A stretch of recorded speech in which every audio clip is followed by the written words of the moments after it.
Kindred and kind. Welcome to NearDark Studios Vampire the Masquerade V5, Chicago by Night Chronicle. I'm going to start off with a brief recap of last episode. Last episode, Marilyn and Erwin found themselves in a, independent kindred roller derby, where they saw a new side to their own life unfold.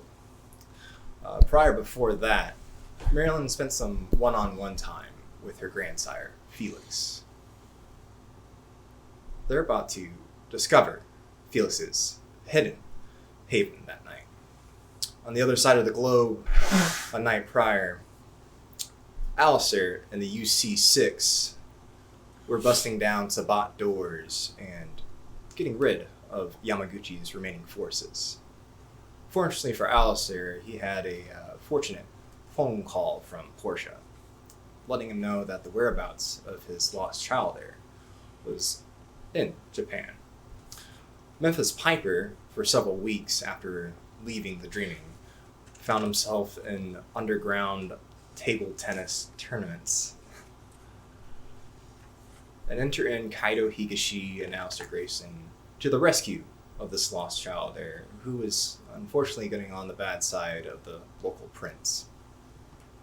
Finally reunited, Alistair Grayson, Memphis Piper, and Kaido Higashi, they're on their way home to Chicago. But let's not wait anymore. Ladies and gentlemen, let's find out what happens tonight on Chicago by Night.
And we're back.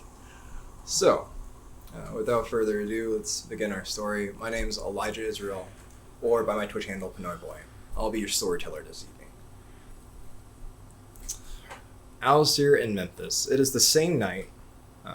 Oscar is currently en route to pick you up to discuss with Lady Jessica Lucinda transportation back to the States. As the three of you wait for your ride, the night's calm. Kaido is finally, his temper has seceded and has regained his composure. The two headlights of Oscar's van begins to pull up and pulls up to the side of the road next to the park. The window rolls down and a billow of cigar smoke piles out of it. See the hue of a cigar tap against the window, and the ash hits the ground. Well, you three gonna just stand there all night, or are you gonna get in? Oh, sorry, Oscar. It took you long enough to show up. Is this Uber? No, get in the fucking van, and I'm gonna walk over and get in the van. As you approach the van, the back doors open up to let you in. You see Kendra and Trey on the inside. As soon as we get in, Kendra, Trey, this is Memphis. Hello. Hey, how's it going? You see this individual. She's got this stark skin. Her hair is pulled back. It's dyed white. It looks like. Piercing eyes. She's kind of leaned back into the corner of the van. She's holstered up with a long rifle You see an individual dark complexion, braid that comes all the way back to the nape of his neck.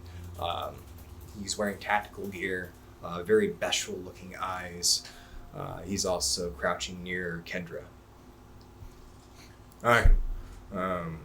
Alistair, is this a contact or something? No, this individual has nothing to do with our operations. Let's just keep that business separate from him. Right now, our goal is to get back to Chicago. So we need to take ourselves and move. Well, fortunately, Kaido here decided to take a rendezvous, a little prance around Koto City. Fortunately for us, there's a nearby shipyard. I've already gotten a hold of Justicar. She's made arrangements for you already. Excellent. Hope you like boats, Memphis. Hmm? Oh, yeah, totally. Love boats. Because we're gonna be on a boat for several days. Wait, what? We're gonna be on a boat for several days back to America. Why wouldn't we just fly? Because we can't go through airports. Unless we used our own private one, which... Let's do that. No, because that automatically raises suspicion. Well, how long is it going to take us to get all the way? It'll take us about 10 days. 10 days? If we're moving quickly. But it might take longer. It could take anywhere between 20 to 28 days, depending. Depending on the waters, too, so... Oh my god, what year is this? What do you mean? It's Is this like the 1400s? 2020. And in the 1400s, it would have taken much longer than that. You'd have to have the wind on your side. Now, with modern boats, Oh my god. you can move at an easy 20 knots real smoothly.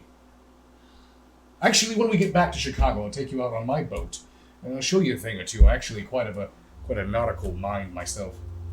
I have a feeling I'm not going to like boats for a while. What do you mean? Why? If we have to be on one for 20 days, what are we going to do? Well, you really don't do a whole lot. We're gonna Typically, sleep. Well, yeah. We're gonna sleep, Memphis. And then when we're not sleeping? No. We're going to sleep. We're going to tour for 20 days? Do you know that when the sun sets, Memphis, you don't have to wake up? There's many elders out there that sleep intentionally for hundreds of years. When Alistair and I came to Japan, we arrived on cargo boat. So, Memphis, might want to sit back, get comfortable. For 20 days. Or up to 28, depending how unlucky you are. Who knows? But what if, say, someone were to wake up and, Then you better really hope you know what time it is. Because if you walk outside and you misjudged when you woke up, then you're going to fry yourself. I'll count. You're going to count. Yeah. Very well. You count, Memphis. Alright. If you were to cause problems, I will just... Sorry, what was that? You sound like a duck. What was that? I was working on my duck call. I figured these guys were hunters with their gear and everything like that. Oh, we're the hunters of a sword, yes. Yeah. Okay. So my duck call. We're not hunting ducks here in Japan. We didn't come to fucking Japan to hunt ducks. Yeah, why are you here? Who are you? That's on a need-to-know basis. Yeah, I need to know. No, you don't. No. You look like an individual that can't keep a secret. I can keep secrets. I've got tons of secrets. You just look at Kaido, he looks at Oscar and just shakes his head. You're not doing yourselves any favors by continuing to talk. I don't know. I feel like most situations I can talk my way. I'm just gonna go ahead and say this. What else are you gonna do on a fucking boat in the middle of the ocean? There's no cell phone signal. You have nothing to do out there. No internet. You just have time. So why don't I just fly? Out of No. a private- You do not understand, Memphis. If you fly, Yeah. someone will notice. What if it's a private plane? They are checking those. Do you know how many rich Do you think I'm the only rich vampire in the world? Do you think I'm the only rich kindred? Oh, so we're hiding from kindred. Oh my! No! There are kind that want to eliminate us Right. from existence. Got you. They are currently in the process of what's called an Inquisition. Do you know what an Inquisition is? Do you know what the Spanish Inquisition? I was there for that one. That was a good one. Yeah. Tell me what happened to the Spanish Inquisition. So, Mexico tried to take over America, and we fought at the Alamo. Oh, no. And nope.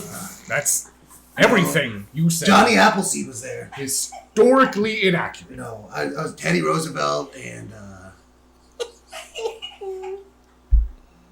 Mass death. Torture. Interrogation. These individuals that are hunting us, not only do they want to eliminate us, they want to torture us, they want to figure out how we work. They want to know everything so they can uproot kindred society as a whole and abolish us for all time. so that's what you guys are doing here. You're taking them out. No. No. That's who you're hunting. No. I've got it figured out. Don't worry. Your secret's safe with me. Memphis, I'm so close to torping you.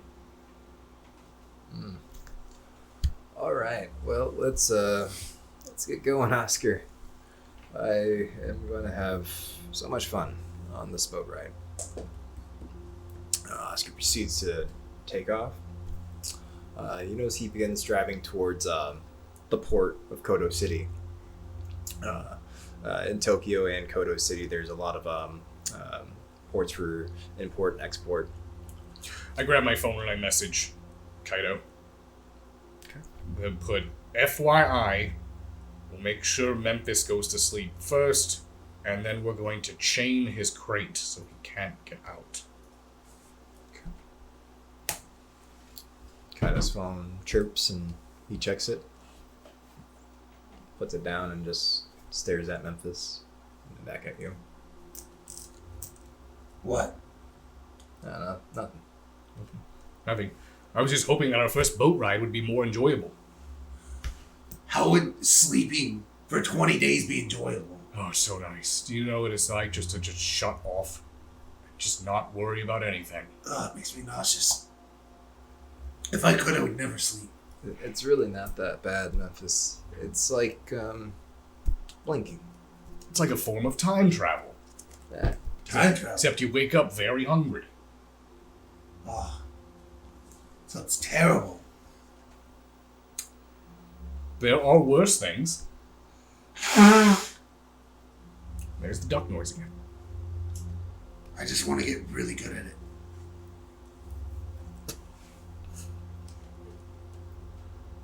I remain quiet until we get to the docks. All right. Unless someone wants to talk to me. You notice Oscar eventually comes upon the shipyard. As he pulls up, you notice there are already several black SUVs and sedans there, parked in front of it appears to be a rather large tuna fishing boat. Oh, is it an Ocean King boat? It is not an Ocean King boat. Okay.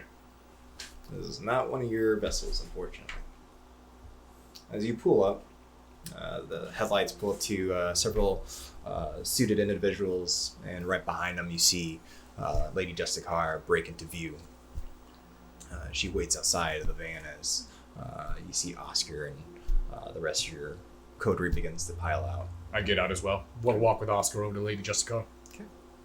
As you approach the Justicar, so I hear that you are looking to return stateside, Alistair? Yes, we have cargo that needs to get out of here. Could you elaborate on that?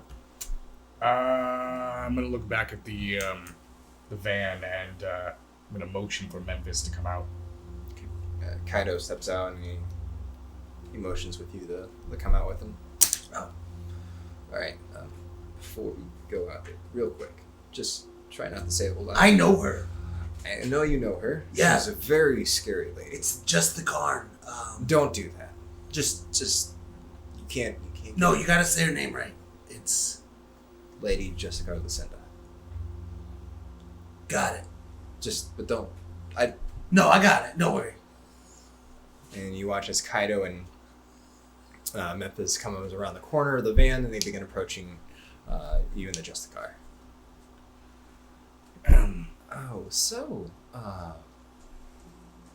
Your Majesty, I'm gonna bow.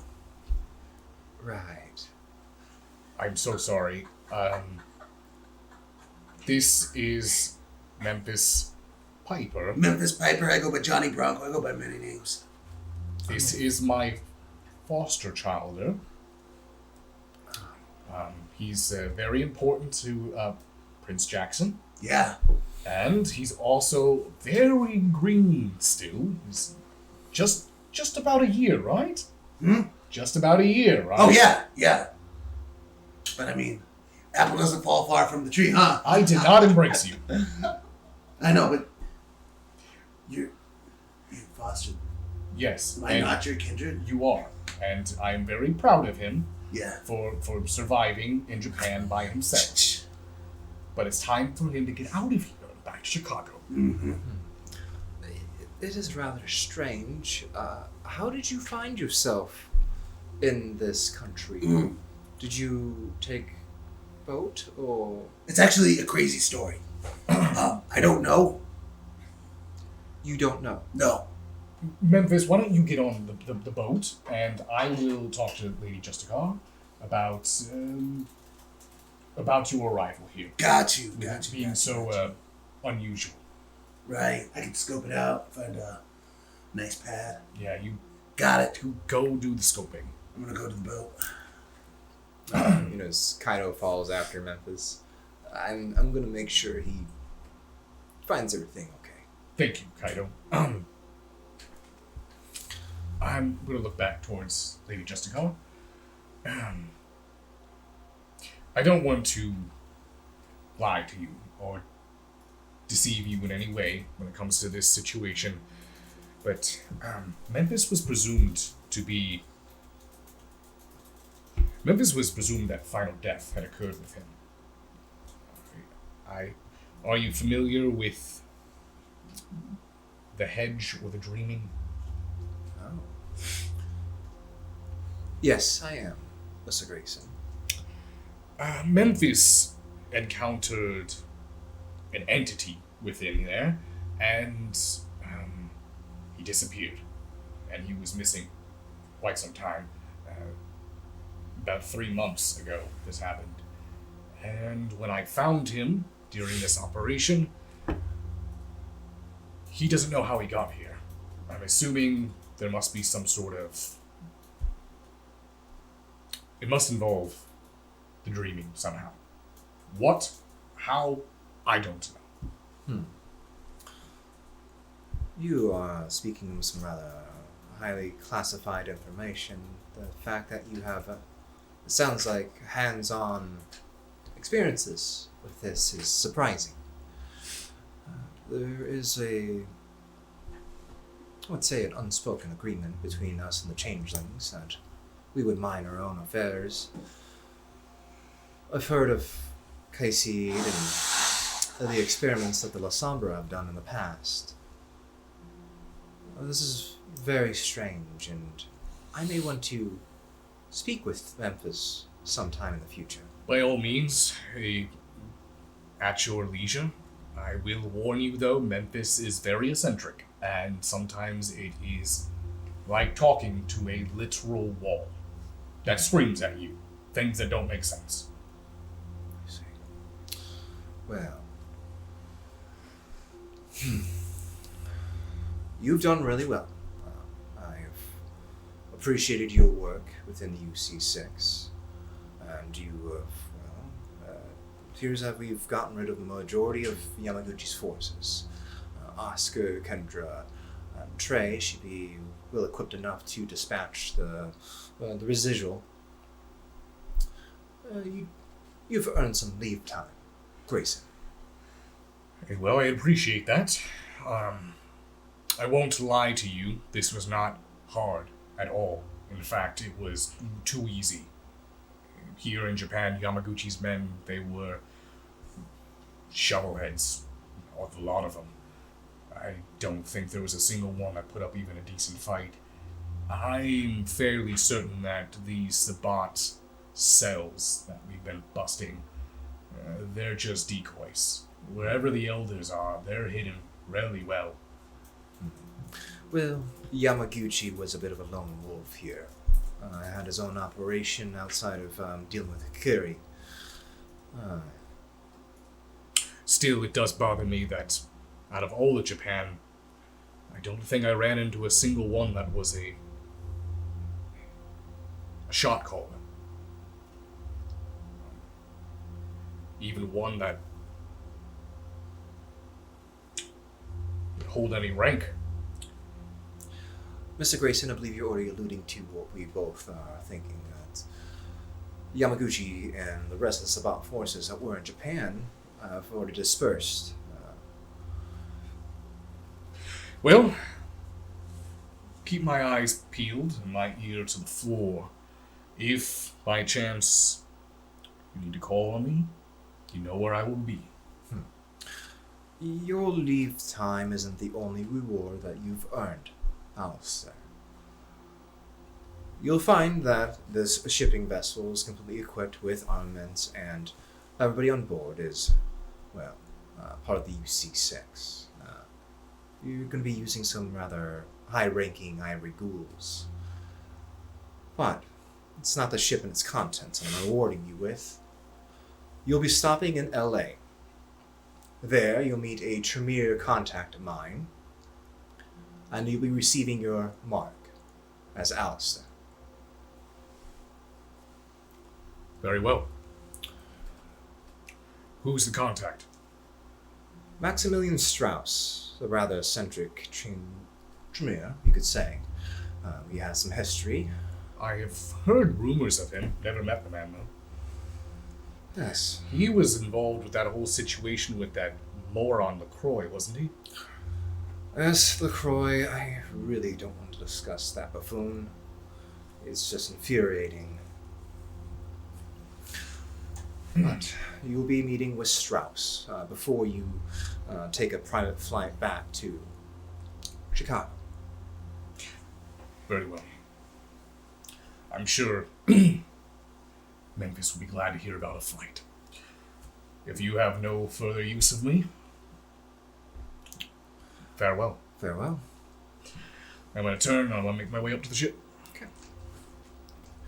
As you make your way up to the ship, you notice that several individuals, and yes, a lot of them are disguised as fishermen, but underneath their wet gear, you notice that there's Kevlar vests and armaments. This ship is fully equipped. Quickly as you begin scouting out the ship deck, you notice them loading in rather large crates. Memphis. Yeah. Is there anywhere particular that you're trying Absolutely. to find? Okay. First off, I would go to the head of the ship. Okay. And looking over the bow, I would like to scream out, "I'm king of the world!" Just Memphis, get down before you fall off. Wait a minute. Kaido, come up here. No, I have an idea. Oh, gosh. Just hold me. I am not. No, hold me. I know what you're wanting to do. Yeah, come here, Leo. Just you notice Kaido gently walks up and he awkwardly places his hands on your sides, and he kind of like sticks his face away from you. Just get it out of your system. It's everything I imagined. As you're walking across the ship, you notice Kaido and Memphis out on the head of the ship with his arms out. You're childer. Are you proud, Dad? I'm going to go ahead and walk up to the two of them. Mm-hmm. I didn't realize the two of you were getting closer. I am just trying to get it out of the system. It's from a movie. It's from a movie. Yeah. It might be a book. I don't know. It's called The Titanic. The ship? The ship that sunk? You've seen it. No, that was an actual event. That really happened. No. I remember that was a fake.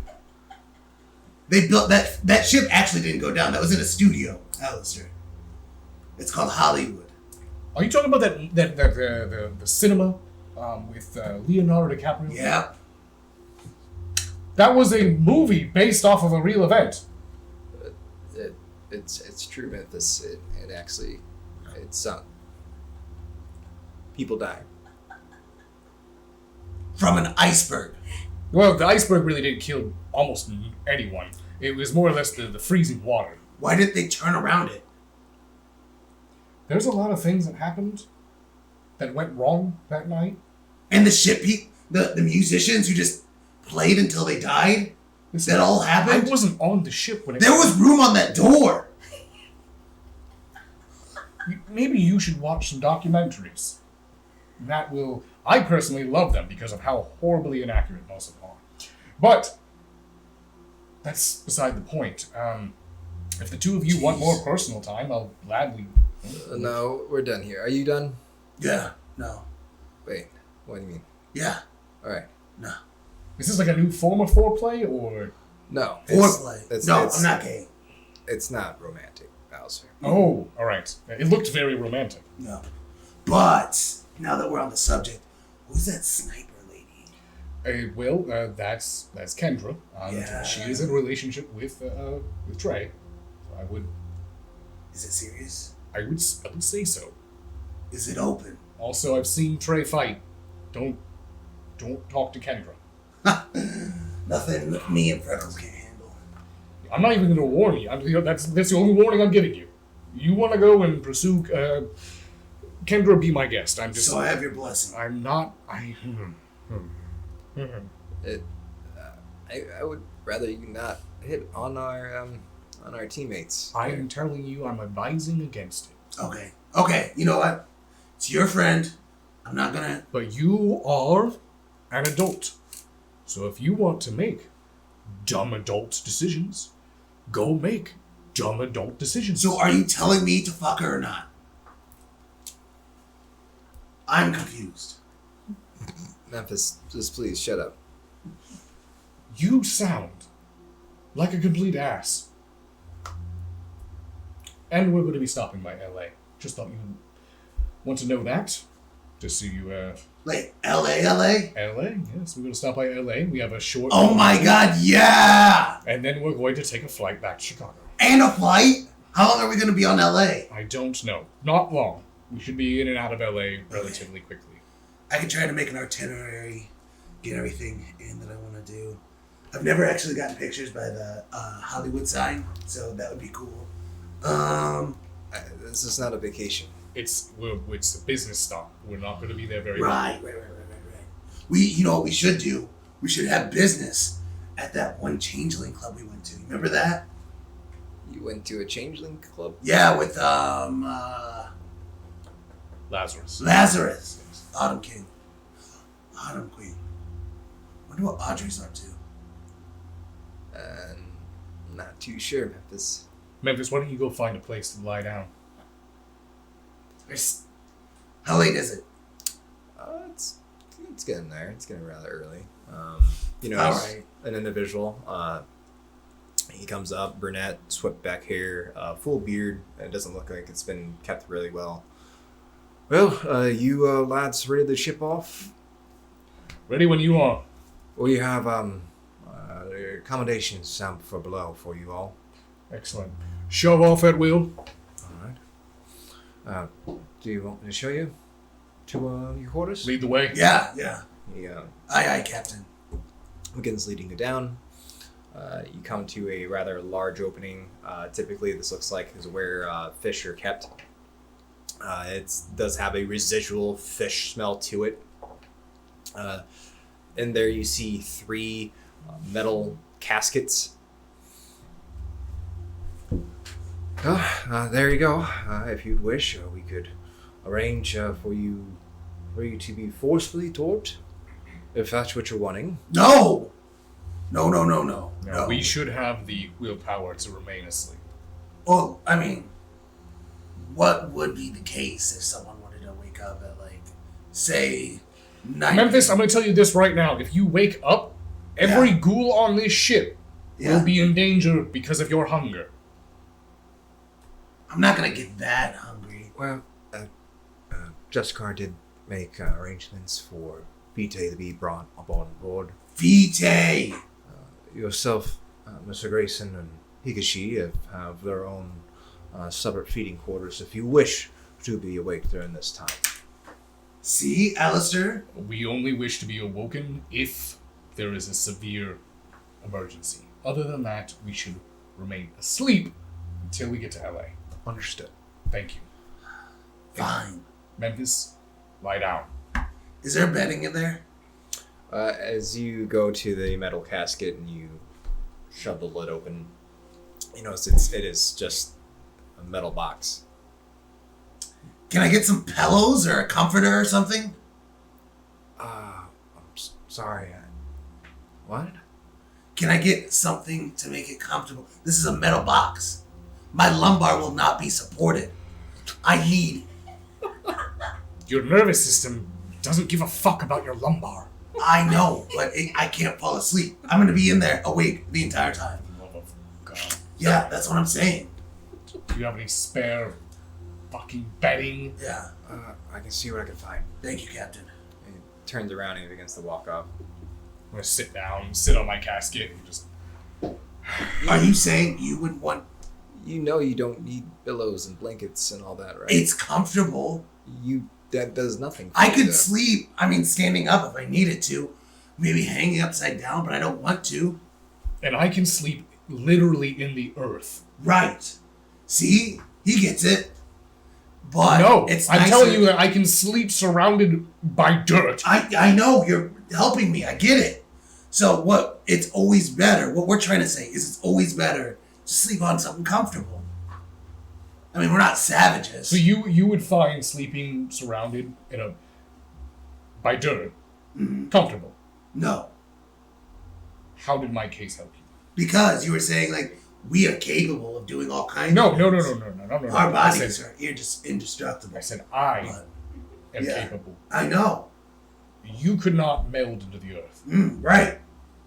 But if I had to, teach we you. could.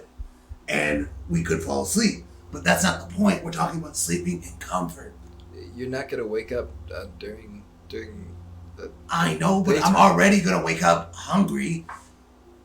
And I don't want to wake up also. That's only if you're exerting yourself, Memphis. Plus, how am I going to fall asleep? It's rather easy. Your blood does the work. Once morning comes around, our blood becomes thicker, and then we go to our sleep. What?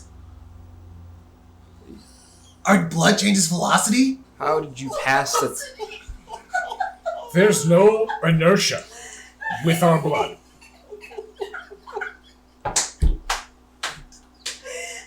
Do you understand, Memphis, that we are supernatural beings?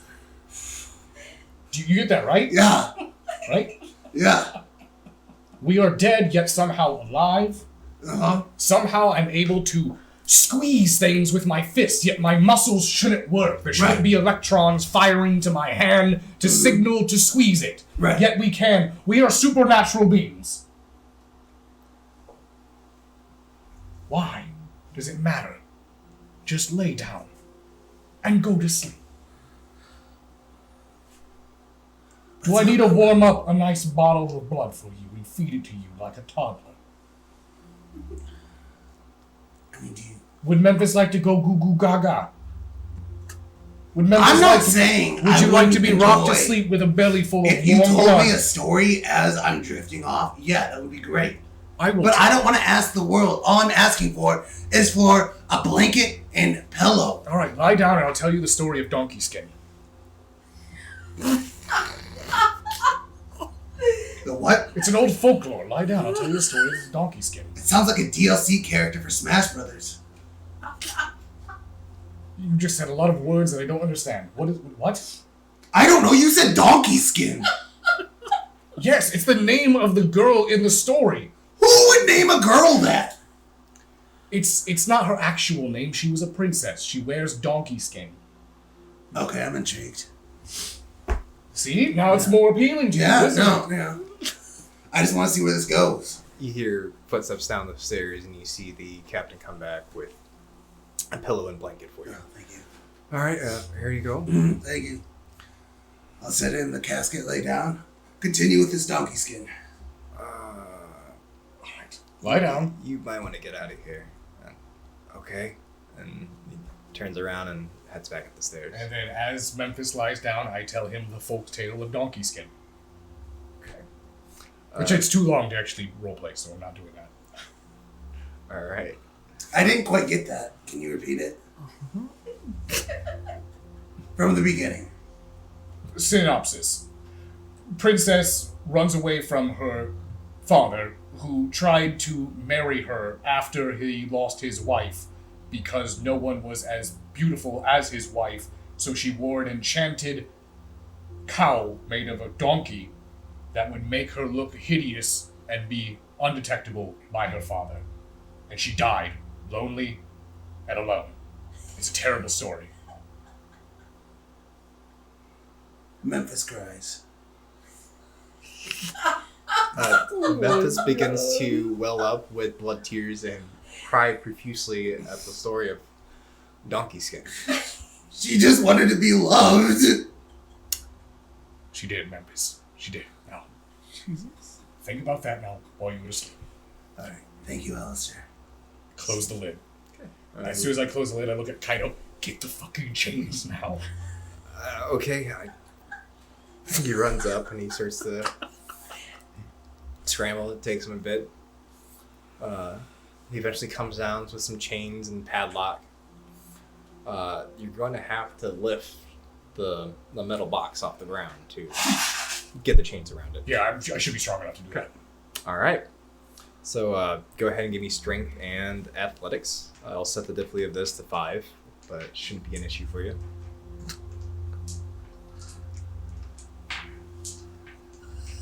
I don't know, I put on some weight. 2, 4, 5, 6. Okay, with ease, you pick up this metal box. It's got some weight to it. Memphis, you feel this box just... Whoa, hey, occupied! All right. Sorry, Memphis, we just had to move the crate. Don't worry, go to sleep. Memphis, you feel yourself lift up into the air as you start to hear what sounds like metal on metal. And Kaido begins to write this chain around the coffin. I'm holding the top of the lid, by the way. Right. Are you guys scraping something? We're just moving you to a better part of the room. Yeah, there's some moonlight coming through. We don't want you to get burned on accident. I'm going to make some rolls. Manipulation and subterfuge, wits and insight.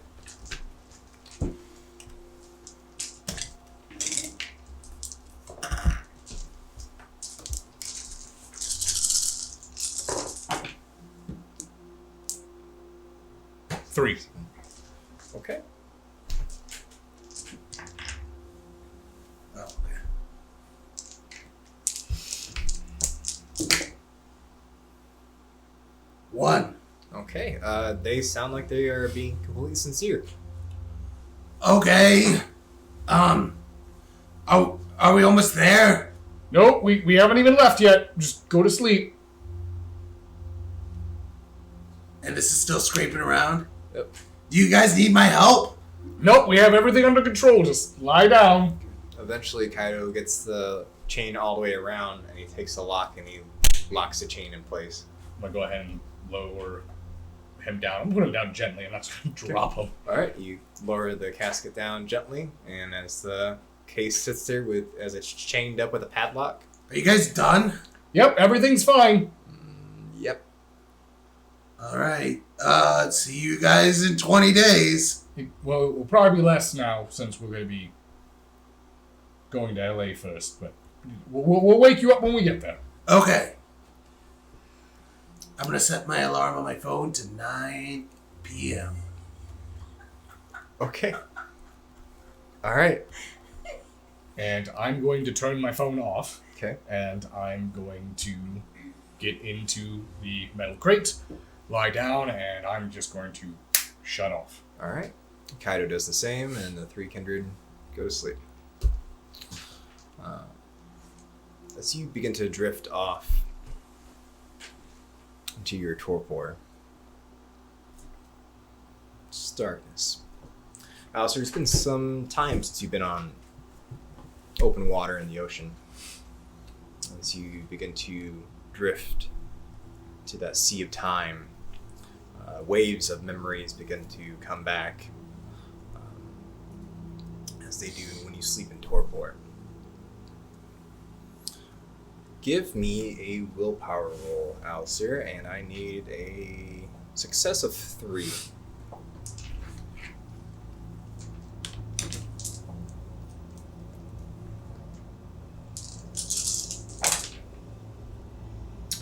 That is exactly 3. Exactly 3? Exactly 3. Okay. You begin to have visions of those icy waters being on that ship as it passed through. Begin to imagine the ship that you're on begins to freeze in place, and you start to swat away those memories. You start to think about what you're going to do when you get back to Chicago. And that is when Memphis. Yeah. Your alarm begins to go off, and you wake the next night, 9 o'clock. Sleep for 20 days, my ass. I'm gonna push the lid off. Okay. As you go to push the lid off, you go. It's not moving. Doesn't seem to budge. Give me strength and athletics. Difficulty is going to be set to 8.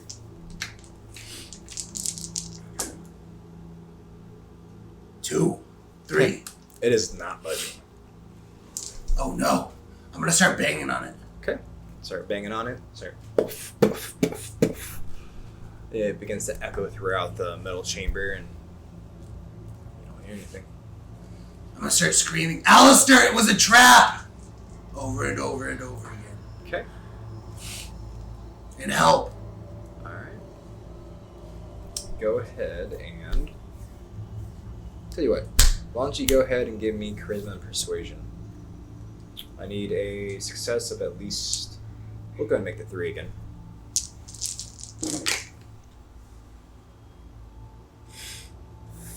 Six. Okay. Yeah. It takes some time, but eventually you hear a presence outside of your casket. It sounds like footsteps, kind of a muffled voice when you hear, you alright in there? No, my name is Johnny Bronco. I've been trapped in the box. Let Alistair know. You look like you've been sealed in there, but... Sealed? Yeah, there's a lock on the outside here. No, they were moving me. No, Can you let me out? Do you know how to pick a lock? No, and I don't know where the key's at. Alright, I need you to get a crowbar and break the lock.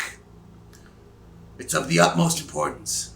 Alright, well, I'm only supposed to take orders from the one named Alistair. But I'm Alistair's son. I'm pretty... No. And if you don't let me out, I'm gonna tell Alistair, Majesty. Majesty? Does he have to see him? No, they just have to hear. Oh, shoot. They might have to see me. They didn't do the other one. Wait, no, that's only over. Yeah, you didn't choose the one where you could use your voice. Yeah, but that's only over radio and stuff. No, it was just, you could use it through your voice. No, Majesty does it over my voice, as long as they can hear me directly. You can give me a charisma and persuasion roll. Okay.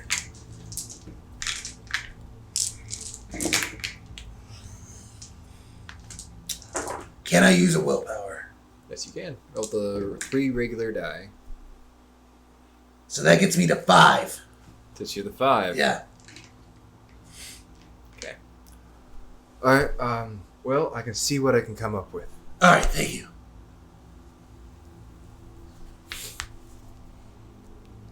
Alistair, as you are deep in your torpor, Now I get another willpower roll. That leaves me set to 4.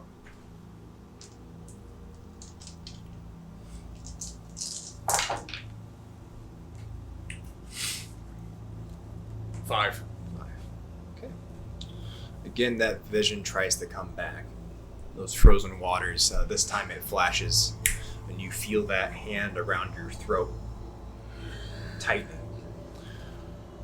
You get that feeling as if you're in the dark. And you feel like someone's right behind you, and you power through it and you shake it off. Memphis. Eventually you hear those footsteps again and a presence on the outside of your crate. Alright, bud. I'm going to try to get you out of there. Alright.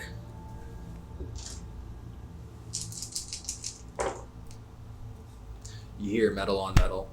What sounds like a bar being pressed against chain. You hear it rattle back and forth. Get it! You got this! And you hear grunts and moans, and eventually, sorry, bud, I can't seem to get the chain off. Wait, are you quitting? Are you a quitter? I can keep trying. Yes, keep trying. We gotta get out of here before the night's gone. So he tries for the next, what feels like 45 minutes. Okay. And just a lot of grunting.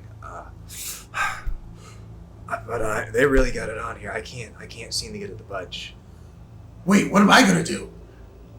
Well, you could just go back to sleep. For 20 days? Elders do it all the time. Oh my god, I'm not an elder! Kindred do it all the time. Do I just... Okay, I'm gonna try. Alright. You can try to go back to sleep? Yeah. Alright. Is that a thing I can do? Tell you what. Why don't you give me a humanity roll? Do I just roll all my humanity? Yep. You go and roll your humanity and let me know if you get 3 successes.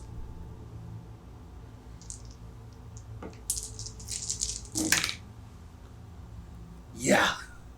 I got 4 successes. Okay, you go right back to sleep. Oh, really? Mm-hmm. Oh, nice. Alright. And tell you what, why don't you go ahead and give me a rouse check real quick too. I'm going to do that for when you woke up. I go up a hunger. Okay. As you begin to drift off again, Memphis.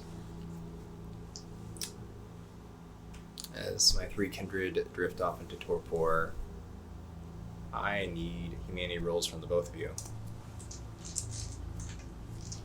Needed to beat 3. How does 6 do? Wake right up. I got critical. Critical? So I got 4. 4.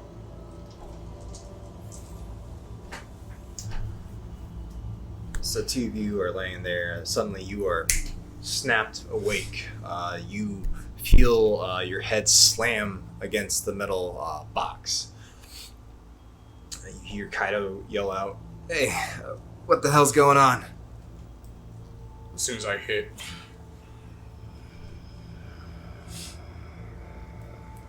Rouse checks from the both of you, please. Alright. I'm good. I'm good.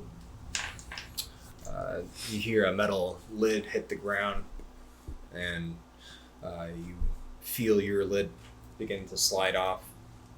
Alistair, you see Kaido standing over you. Hey, I think something's going on. You hear the sound of commotion up top. You hear several footsteps running around, splashing. You can hear the sound of running water. I'm gonna use my hands on my side. I'm gonna use my potence, and I'm gonna, like classic vampire, Okay. rise up out of the casket. Force out of the casket, and you rise up. Memphis, you're awake, and you're hearing a loud commotion. You hear Kaido walking over to Alistair, speaking to him. I'm gonna start banging. Hey! Help! Do you think we should take Precious cargo! out of the box? Yeah. I'm not sure if we hit rough waters or what this is. But in case there's something going on, we should probably make sure Memphis isn't trapped. I'll walk over and grab the padlock and I'll snap it. Get with your opponents. Yep. Alright, you snap it off with ease. You hear the sound of chains falling to the ground and wrapping on top of each other. Eventually, you see the lid begin to slide off, and you see Alistair and Kaido standing on top of you. Wakey, wakey, Memphis. Oh my god, thank you. Oh, I've been trapped in there. Someone locked me in there. Yes, we locked you in there. You did that? Yes, so you wouldn't get up and walk around. Yeah, I woke up to your alarm too. You set an alarm. Yeah, they said they made accommodations for us. Let's get up top. Let's see what's going on. Let's go. All right. As the three kindred begin to head up. I'm gonna check my time first. Check your time. Yeah. All right. As you check the time, it's been about 10 days. But is it night? It is nighttime. Okay. It's approximately about a little past 8 o'clock. As you awake and you begin heading up the stairs, immediately you're greeted with wet stairs. It looks like rainwater is coming from up top on the ship deck down to the... Do I hear bottom lightning ship. or thunder? Do I hear thunder? Eventually, it takes a while, and you do hear thunder and lightning. It sounds like there's some sort of storm going on. Choppy waters, and sounds like there's a storm. So everyone hold on to something tight. Don't need anyone going overboard. Got you. All right, as you head up the stairs... Hold on to this shit tight.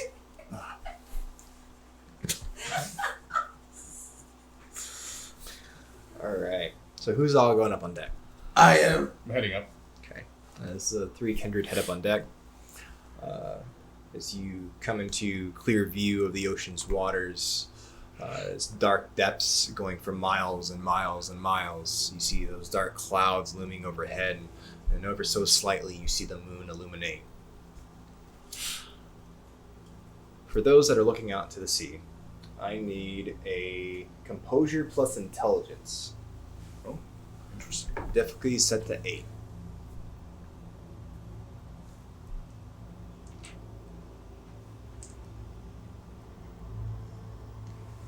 Composure plus intelligence. Okay. To 8? 8. I'm not getting that. Yeah, I'm probably not getting it. That's a solid 1 for me. Okay. Best you'll fail. Best you'll fail. Yeah. I'll get to that. Yeah.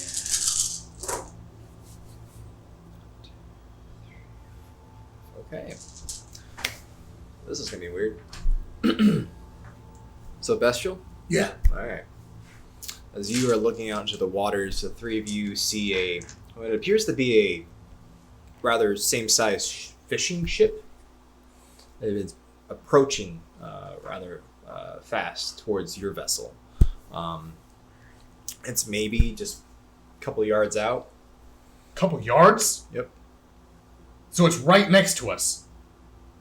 Like, about to hit. Pirates. Yes. It is coming right up. It stops, and you see a small dinghy leave the ship and starting to approach. From a couple yards. Yes. Alright, Alright, whatever that ship is, it's probably not good. So why don't we all get ready, brace ourselves. I'm Got gonna you. make my way over. You are rather captivated by the ambience of the ocean water. The moonlight just hitting right, shining onto the dark waters, the thunder and lightning in the background, swaying back and forth. All right, Bevis. What are you doing? Yeah. Hey, snap out of it. Memphis, snap out. It's, Memphis, I'm ordering you to snap out of it. right. I'm making my way over to side of the boat or the ship. Is it starboard or is it port? It's looking like it's starboard. So I'm gonna make my way over the starboard side, and then I'm gonna look out into the water. I'm gonna go ahead and pop eyes to the beast. Okay. All right. Does he pop me out of it, or? Give me a second. Okay. Can you give me a resolving composure? Actually, give me a willpower roll.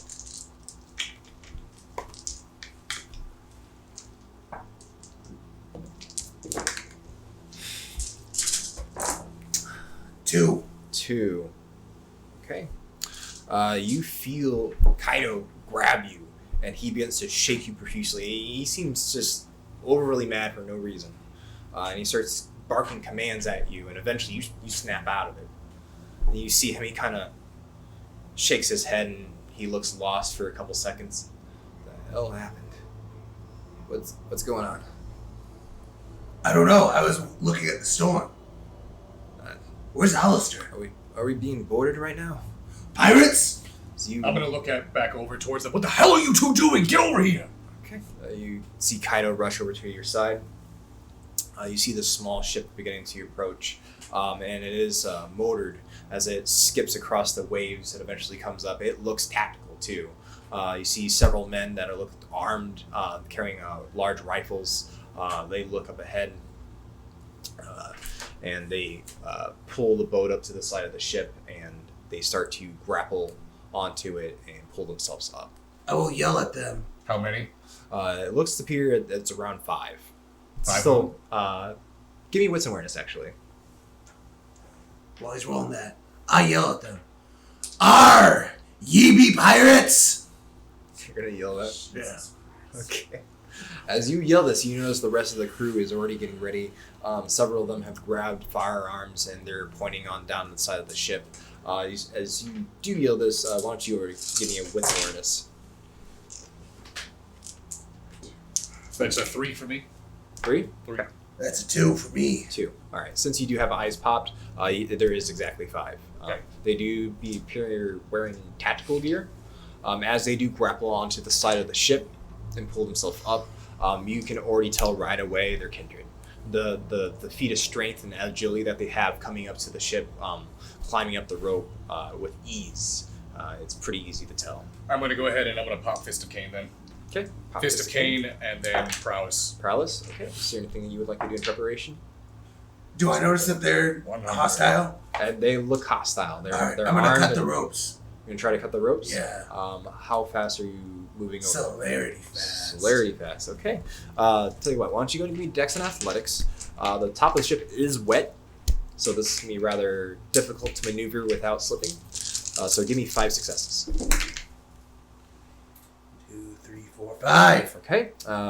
You notice Memphis with celerity quickness snaps on over there, and he brings his katana and cuts the rope.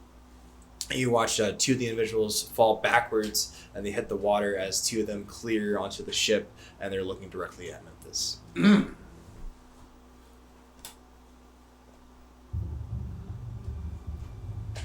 All right. Composure and awareness. Stat 5. numbers 5. Composure and awareness? Yep. Are you sure? Yep. It's composure and awareness. Static number. Static number.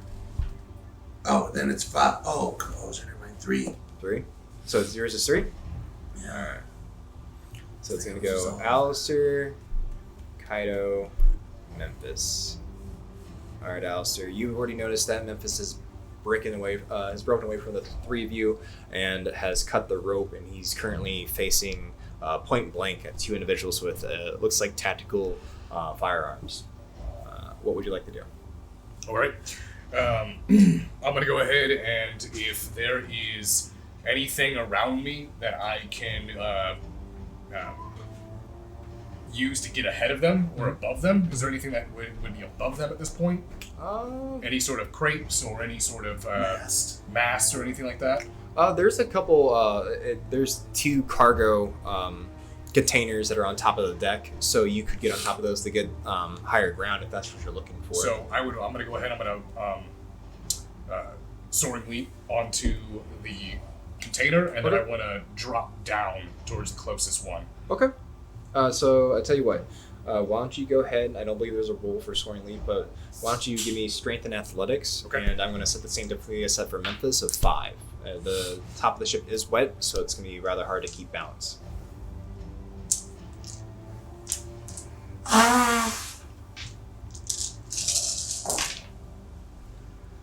So that is going to be 2, 3, 4, 5. That's 5, and it's a messy critical. Okay. As you soaring leap and you hunch down onto the top of the cargo holder, you pop fangs and your claw. I believe have you popped claws yet? No claws. Just the Fist of Cain. Okay. As you get on top and your beast takes over, your claws pop, and you make a dent on top of this metal cargo container. Looking at your 2 foes, it's still your turn. If I'm within jumping range, I want to hop down and I want to land at the feet and try to grab them by the neck and push them over to the side, to the starboard side on the railing. Okay. Alrighty. Go ahead and give me strength and brawl.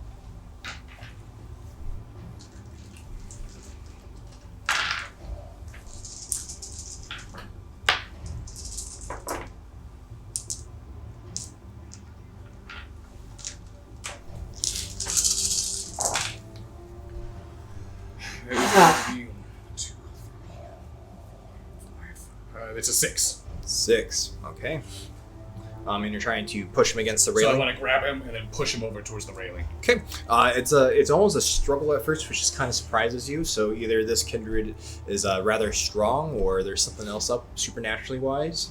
You push him towards the edge and you pin him against the railing there. Right. All right. And that will be your turn. It is Kaido's turn. Do some rouse checks.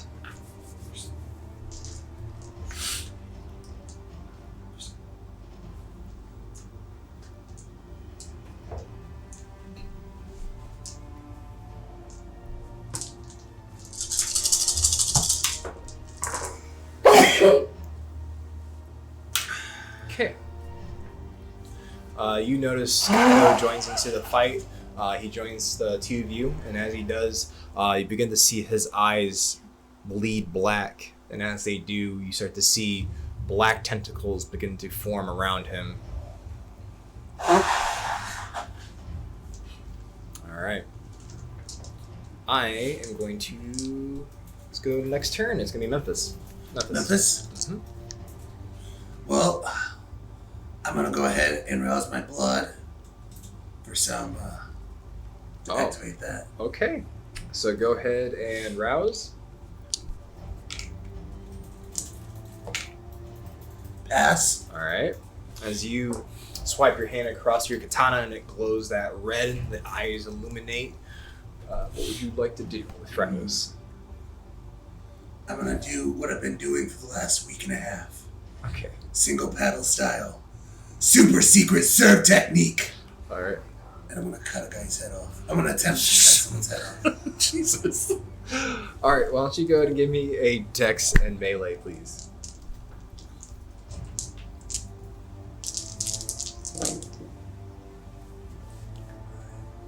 Five. 5. Alright.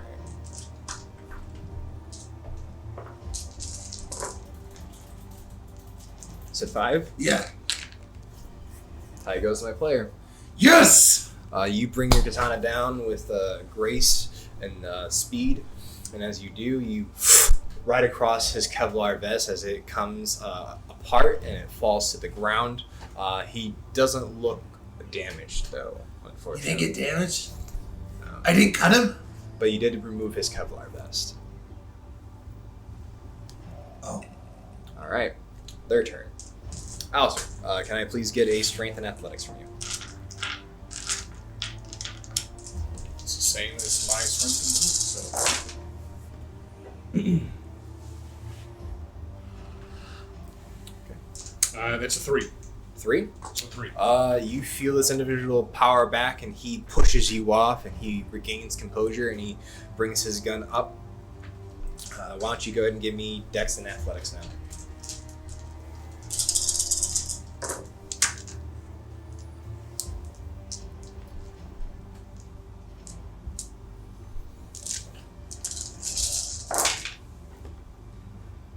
be 2, 3, 5. 5. You notice several burst rounds come and leave the muzzle of his firearm. As they do, they completely whiff every single shot, so badly that he accidentally hits one of his companions in the back. And you notice they stumble a bit and they growl at him. All right. Growl? Mm-hmm. Uh-oh. Memphis, Dex and Athletics. Wait, is it bullets? It's bullets. It's bullets? Okay. Then I'm going to use rapid reflexes. All right. 1, 2, 3, 4, 5. Is it high enough? As you came across this individual and you're wide open, he delivers a couple burst rounds to your chest. Go ahead and take 4 superficial. We're gonna half that. Oops. Huh.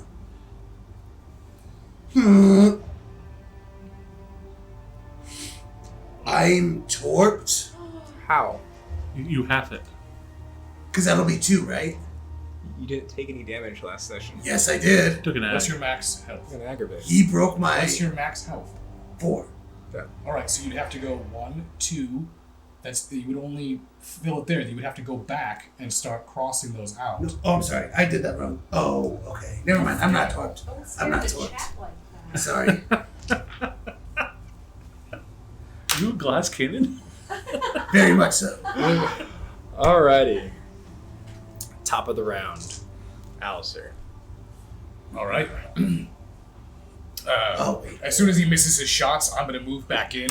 And this time, instead of grabbing by the throat, I'm going to go ahead and I want to sink both thumbs into his eye sockets. Okay. Alright, strength and brawl, please. 1, 2, 3, 4. That's a 7. Okay. How do you want to do it? So as soon as my thumbs go into his eye sockets, I'm going to push him back towards the railing. You should have let me sleep! And I'm going to pull his head apart. Okay. You watch as Alistair sinks his thumbs into this individual's eye sockets, and you begin to hear the crackle of bone splitting, and you see his head split like a watermelon, and his body falls to ash and hits the ground. All right. It's Kaido's turn. I need more dice.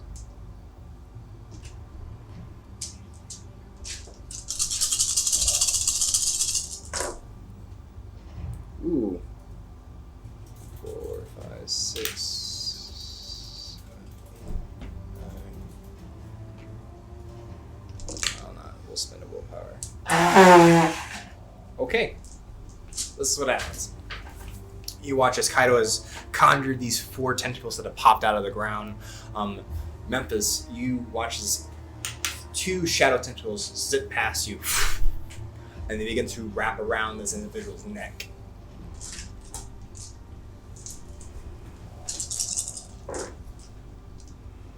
Okay. As they do, they begin to strangle him and tighten and tighten. And you see 2 more shadow tentacles come around and they dig and burrow into his shoulders and they dig deep. You watch as they come out of his chest and sink back in, and you watch the backside of him spread out, completely spread eagle, and he tosses him off to the side. Ill. It's your turn. My turn? Yep. Is the one that shot me still there, or? He is gone. You watch as Kaido used his tentacles Oh, that was the and guy who did that. pushed him off the side. What about the guy who I cut his Kevlar vest? That was the same individual. That was the same individual. The person that shot you is the one that you cut. Is there anybody left? So, the 2 that boarded have been tossed overside. Yeah. The 2 that were coming up on the rope that you cut, they're in the water right now. Okay. Is there anyone on the boat? Not right now. On the dinghy? On the dinghy? Yes. How many? 1. I'm gonna jump down there. You're gonna jump down there. Yeah. Okay. Wait, how far is it? How far is it? Yeah, how far down? Cargo ship. It's a It's a wait, are you trying to get onto the actual ship that's across the way, or are you going to try to get onto the dinghy? The dinghy. The dinghy? It's just down below. You can jump down. Alright, yeah, I'm gonna jump down to the dinghy. Okay. You Actually, I'm gonna come down on that last guy. Good old Freckles. Oh, so you're going to jump and Yeah. slash at him jumping. Yeah. Okay. Go ahead and give me Dex and Melee. Tenchu Wrath of Heaven him. Huh? I'll tell you what, since you are, you do have higher ground, why don't you add 2 more dice to that roll? Ugh, I almost threw up. What? What? That's a lot of dice. That's a lot of damage. 1, 2, 3, 4, 5, 6. Sorry. 1, 2, 3, 4, 5, 6, 10. With a critical. 10 with a critical. Yeah. Okay.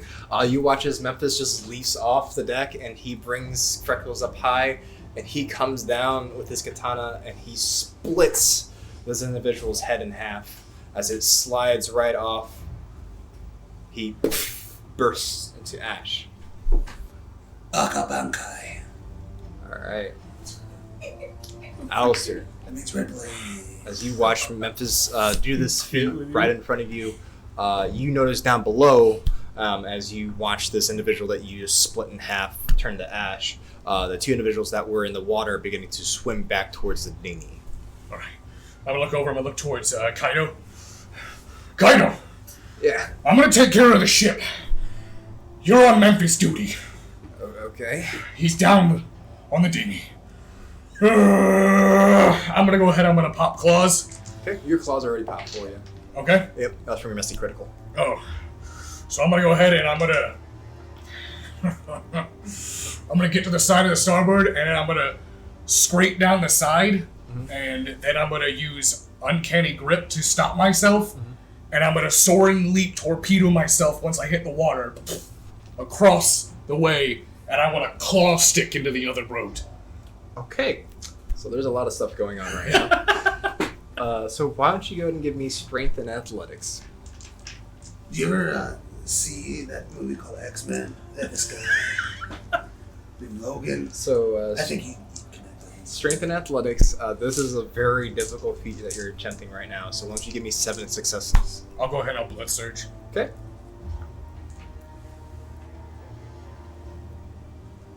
Whatever you do, do it at a cost. Okay, I go up. No. Always. No. Roll those dice. I'm at 3 hunger.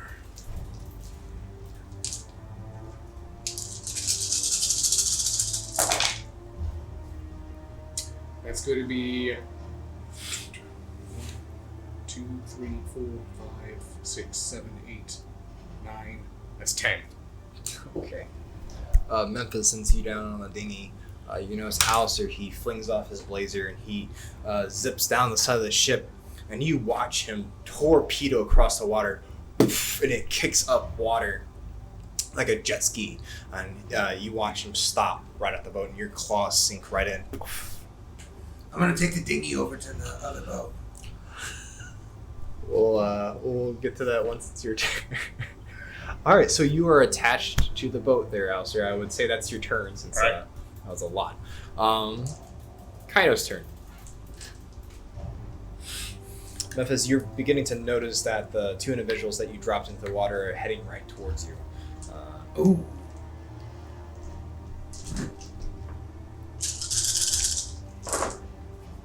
Oof. Willpower. Okay. Their roll.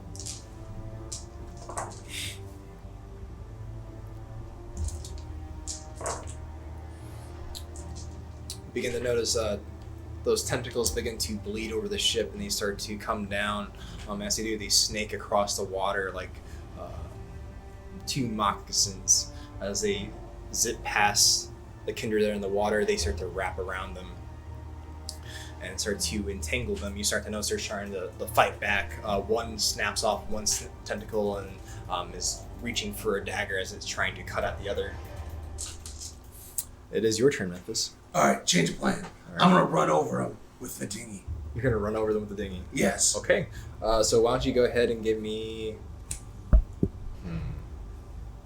me an intellect and drive. I need you to beat 2. 2. Okay. I had 2 dice, rolled 2, got 2. All right, you rev it up and you rev the engine. Go ahead and give me a dex and drive now.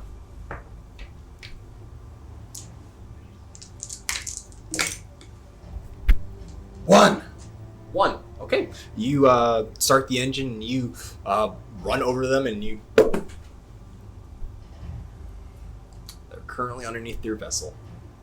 They're underneath the what? They're underneath your vessel. They're underneath my vessel. Your boat. Oh, I ran them over. Yes. Okay. And they're not coming back up? They don't appear to be. Alright, then I'm going to drive over to the ship. Okay, you're gonna start... I'm going to yell back at Kaido. Kaido, finish these guys up. I'm going to go take care of stuff. You're on ship duty. No. No. I'm gone. Alright. Notice you get to take the dinghy out towards the ship. Do you even know how to drive a boat? I figure it out as I go. I'm a quick learner. Alistair, as you're holding onto the ship, you start to hear that engine again from that dinghy skipping across the waves. As you look back, you see Memphis currently piloting the ship heading towards you. Screaming, I'm gonna live forever. So, I'm assuming he doesn't know how to stop the boat. So it looks like he's about to crash the boat. He's going at pretty high speed, so... So as I'm holding onto the side of the boat, I haven't gone underneath yet, but I'm going to scream out. I'm going to be yelling like, Memphis! Turn the boat around! Stop it! Alright. Are you trying to persuade him? I'm trying to persuade him to stop. Okay. Stop what he's doing. Can't ever force another player's character to make a decision, but let's see here. Charisma and persuasion and wits and insight. Unless you do use dominate. I'm not going to dominate him. I'm pleading with him with the rationality of a human mind. Okay. In your words, we're monsters. Alright. So charisma and, what was it? Persuasion.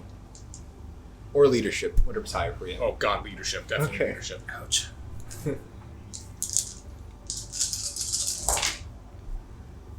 That is, if I succeed, it's a messy critical. Okay. It's just 4. Yeah, that's what I got 4, but it wasn't messy. Okay. So, Alistair is making some sense, but he also has this crazed look in his eye like he's going to break another collarbone. Do I see any way up to the ship? Up to the ship? Yeah. Yeah. From where I'm at? Mm-hmm. Oh, well, you haven't quite reached there yet. But yeah, you see a way up the ship. Alistair, I'm back up! I say, I'm going to sink the ship! Get back to ours! I guess I'll go back to ours, apparently. As soon as I say that, I go under, and I want to go under, and I'm going to, with my claws, I'm going to start shredding this boat from underneath, and just moving through one end to the other. Okay. All right. So go ahead and give me strength and athletics then, please. You can do strength and athletics or strength and brawl, whatever's higher for you. Okay. And I'll set the difficulty of this to, we'll make it 6. That's that duck call.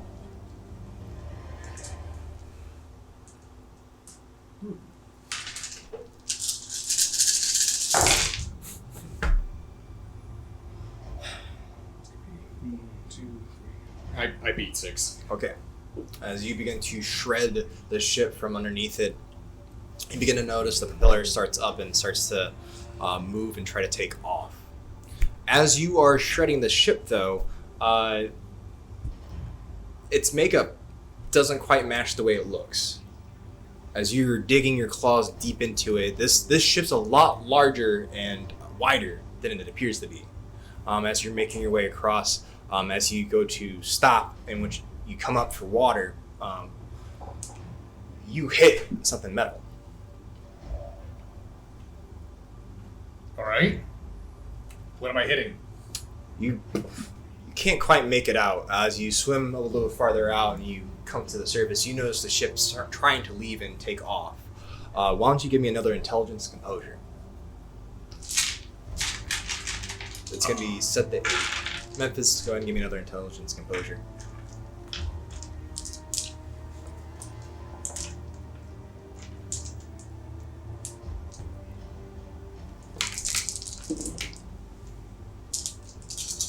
Messy critical. 8. 8. That's just 2 for me. You got 8? Yeah. Alright. As you are trying to focus on where Alistair went off to and you're trying to see a way to get onto the ship, this fishing vessel is starting to morph and change. You start to notice that you blink and you open your eyes and you see this rather immense barge that is in front of you. It is almost 4 times the size of the fishing ship that you were staring at. It looks rather similar to the vessel that was docked in Chicago by the River King. Oh my god, it's him! Do I see Alistair? You don't see Alistair right now, Alright. but you notice the barge is now leaving. I'm going after it. You're going after Yeah. it. Okay. That's the River King? Yeah. Okay. If I feel the vessel starting to leave, I'm going to try to push out from underneath of it, and I'm going to try to kick back towards the ship. Okay. As you kick back and you begin to leave, you notice the ship and the barge is leaving, or the fishing ship is leaving. You see Memphis. He looks like he's trying to change the wheel and change the direction to where he's trying to come after the ship. You kick out and you are starting to swim near him. All right, and it's going to go to Memphis' turn. Yeah, I would be if I see Memphis, I'm gonna start swimming towards him then. Okay. You notice Alistair's trying to swim towards you. I do see him? Mhm. Alright, I'm gonna try to drive the dinghy towards him to pick him up. Okay. All right. You pick him up. Alright. Alistair, it's the River King. What? That's the River King. We have to go after that. I'm gonna start the thing. Start going after No, it's already leaving. No, we have to finish what we started. It's already leaving. We can't chase it. If we sink the ship, there's nothing we can do there. Even if it is the River King, he's leaving. Let's get back to our ship. Let's go kill him. If it's the River King, we're not taking the whole ship. So we just let him go again. This is the 3rd time.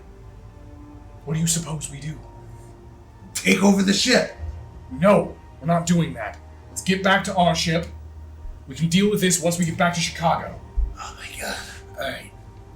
What's an awareness, Memphis? I need you to beat 4.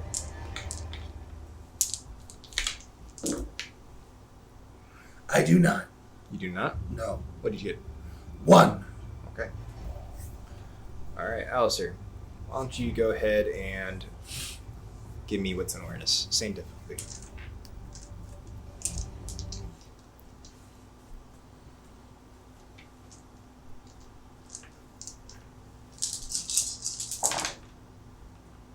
It's going to be 1, 2, 3. That's 5. Okay. As my 2 kindred are in this dinghy, watching this, for one, a fishing ship, and the other, a barge leaving. Alistair, you think your eyes are playing tricks on you as you start to rub them away. What Memphis is saying is starting to make more sense as the illusion's starting to dissipate and give out. You see this rather large, immense barge leaving. But as the illusion disappears, you notice 2 individuals on top of the ship. Give me a willpower roll.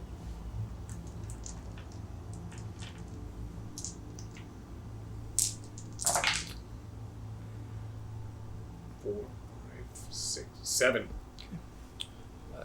You feel cold all of a sudden. As you see on top of the ship, it looks like these 2 individuals are in some sort of conflict. Eventually, one overpowers the other and begins to raise him up off the ground. And as this happens, you watch as they turn to ash. As the moon begins to reveal itself and shine down onto the waters, you see an individual with long, blonde, curly hair, a very old aristocratic outfit.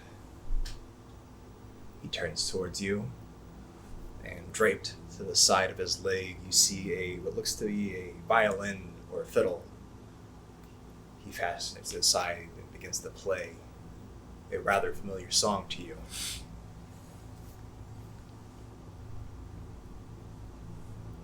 Memphis, Yeah. let's get back to the boat now. All right. I'll start making my way back to the boat. Okay. So you make your way back to the boat.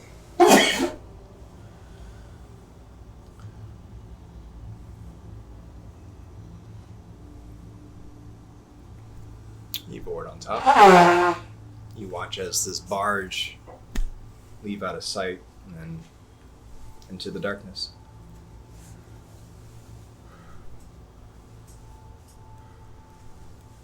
You watch as Kaido approaches the two of you and, hey, what the hell, Memphis? What? Jetting off like that. The mission wasn't complete. What mission? That was the River King. No, that pretty sure it was pirate. No, it was the same barge. It looked funny though. Do you What? think it was like Syria? I don't know. I think my eyes were playing tricks on me. You look at Kaido, looks off into the distance, and he begins to rub his eyes. Wait, what did you see? Someone who's supposed to be dead.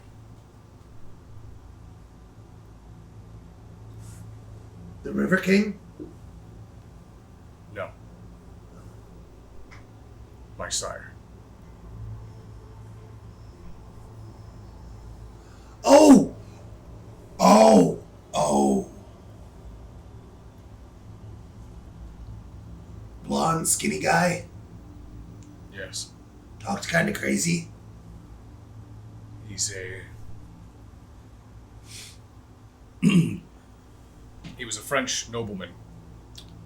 Yeah. His name was Jacques Itano. Yeah, we met.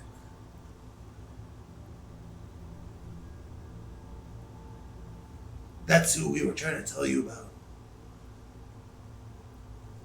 Before the whole disappearing. So wait, what's he still doing on the ship? I have no idea what's... Are you talking about my grandsire? Alistair? Yes. Jacques was embraced by Elder Harstead. But I'm going to go ahead and sit down next to the railing. Jacques, when he was alive, was a perfect candidate for the venture. He was a noble. He was already immensely wealthy.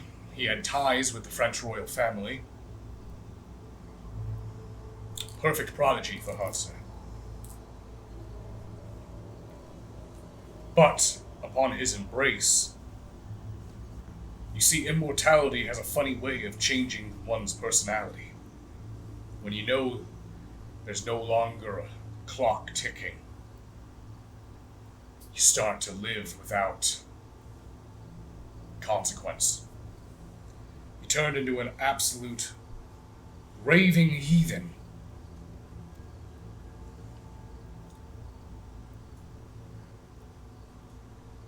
Let's just say he caused so many Masquerade breaches.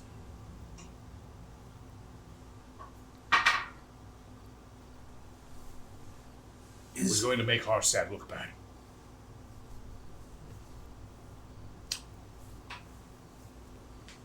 So Lorienko is my foster sire.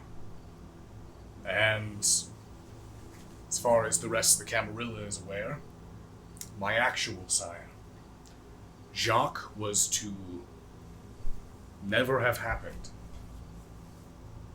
They didn't realize that Jacques embraced someone. There's more to the story, but it's all you need to know. So, what should we do? Right now, we focus on getting back to Chicago. Yeah, but he even said when we talked to him, he seemed pretty adamant on getting to. I haven't spoken more than 50 words to Jacques. I barely knew him when I was alive, and the only thing he ever tried to do after he embraced me was feed on me. I don't know anything about him, but I do know his blood is very strong.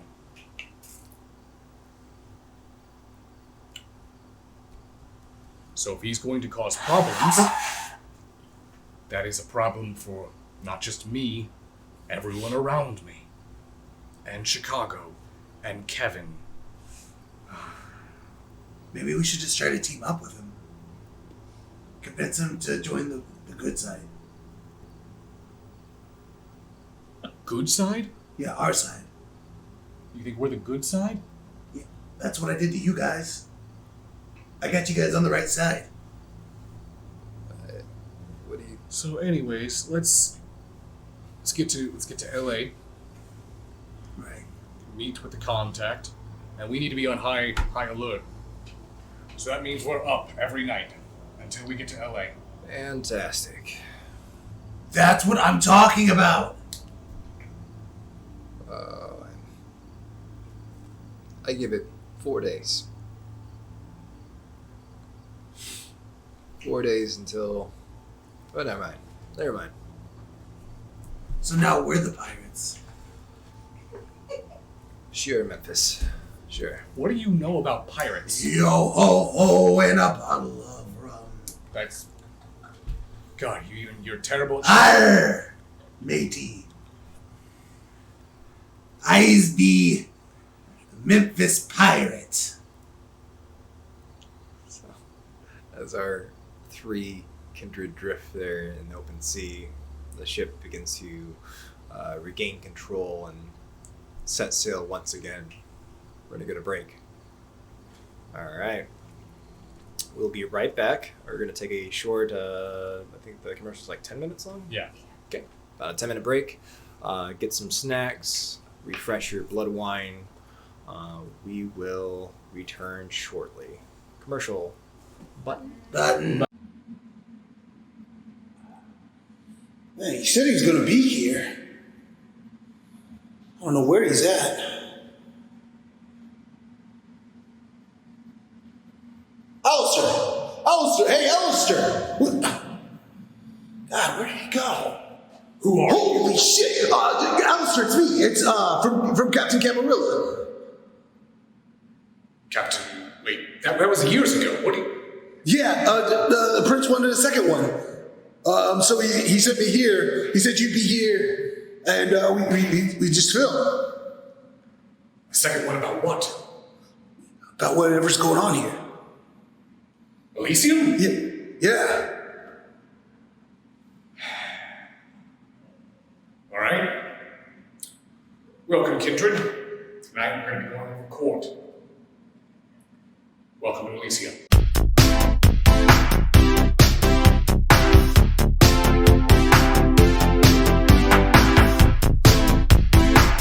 Tonight, we're going to be talking about the rules and etiquette of Elysium, and some of the positions that are involved with it. Think of court like a city hall meeting, where there's certain representatives that can listen to your claims or your quarrels. Not that it will really help, but sometimes it does. At least there's someone to talk to. So tonight we're going to go over some of those positions. Follow me. After you.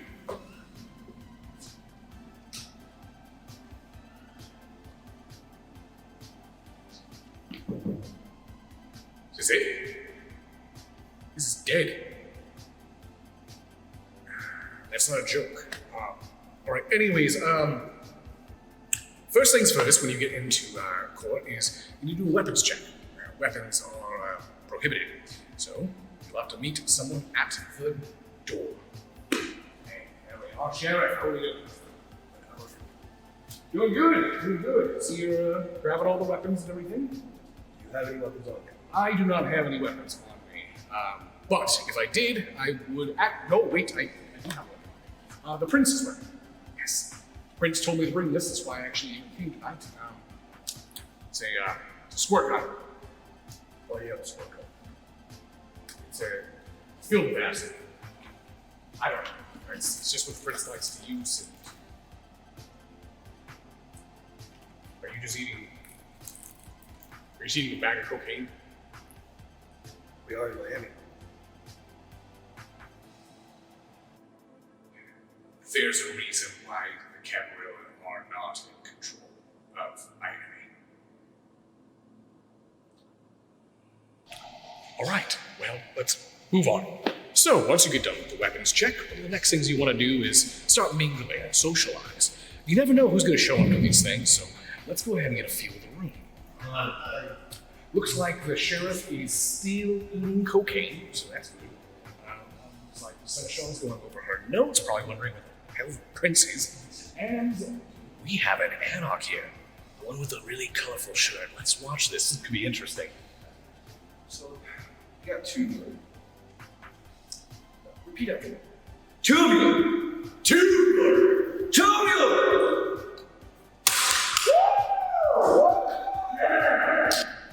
Alright, I already know what you're thinking. One, was he drinking blood out of a beer can? Yes.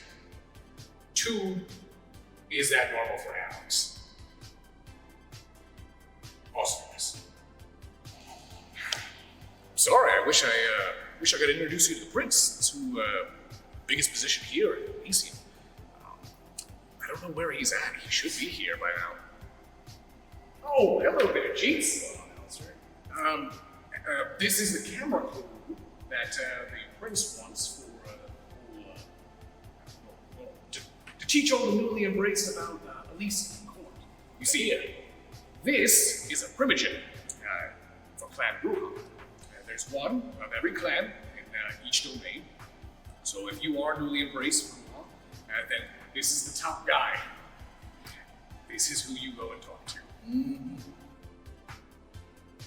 Don't talk about Carthage.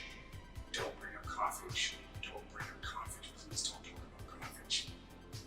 It's pretty dead in here, isn't it? It is very dead. I know it's not. It's dead. It's Carthage.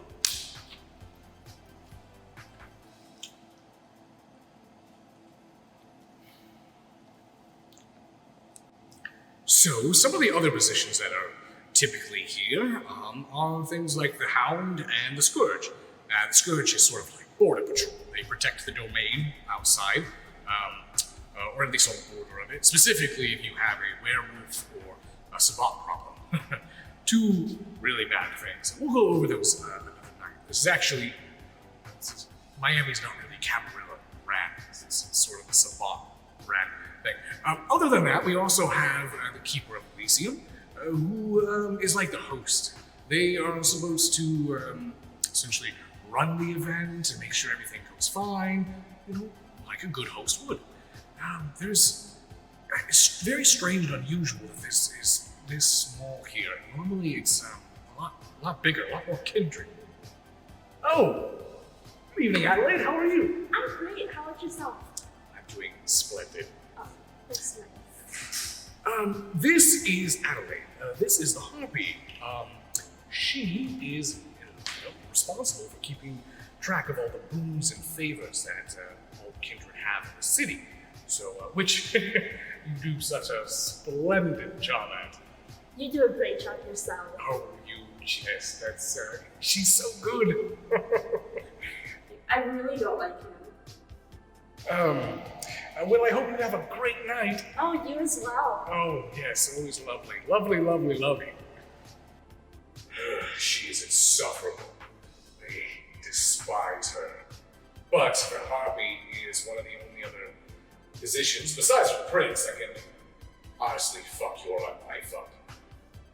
Be respectful and nice in the hobby, or your major boon may get turned into a minor boon, or it might just magically disappear.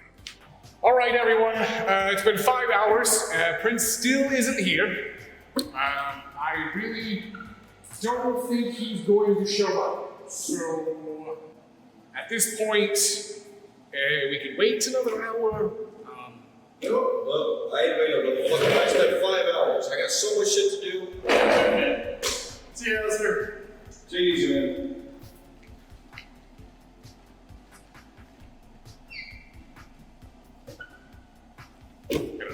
I don't know what to do here. So I don't know why they left, but apparently I don't know. Wait, I just wanted to give you that second. Perfect. We finally have something. Good. All right, everyone. We have a note from the prince. So this was given to me by the seneschal. She is essentially the assistant, the right hand of the prince, and apparently was given instructions. Let me go ahead and read this real quick here. Greetings. There is no Elysium tonight. Haha. This was all to film Captain Camarilla Volume 2. Man, I really love that stuff. P.S. I'm down at the Puppin' Taco. This is a pretty cool place. You guys should come. P.S.S. The Sabat are on the way. Sabat are on. Wait. Oh, wait a minute.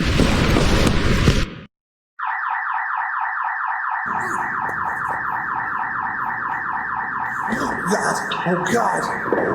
Oh God! Alistair! Alistair, what happened? Forget about that.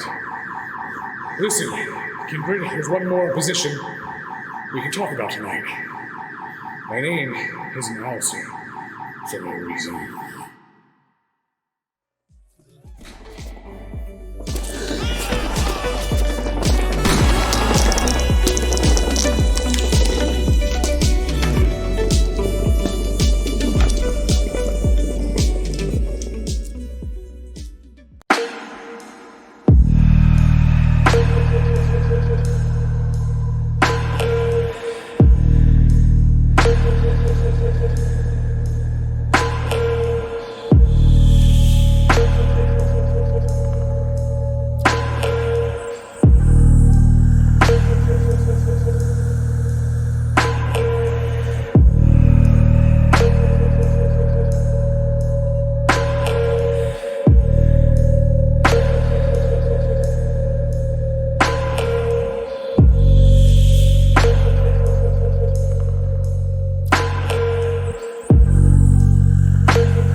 We're back. Alrighty, let's continue our VTM story here. As we rejoin Dr. Aaron Ruth and Marilyn Alcott. They are currently in the Damon Silos, about to exit the Kindred roller derby that they just witnessed. It was being held by a Kindred by the name of Arlo. And music. So I believe we had called an Uber, right? Correct. To leave. You were hailing an Uber. Tell you what. Where are you really wanting to take this Uber to? I want to go to the location that Felix directed me in. Tell you what. Why don't you give me an intelligence and streetwise roll? Can do. Definitely be set to 3. Oh God, do I dare? Why? I left my Malkavian dice box over there. Hugh, can you grab it for me? I don't want to use his dice. I really don't. Oh, whose dice? Mine? Yeah.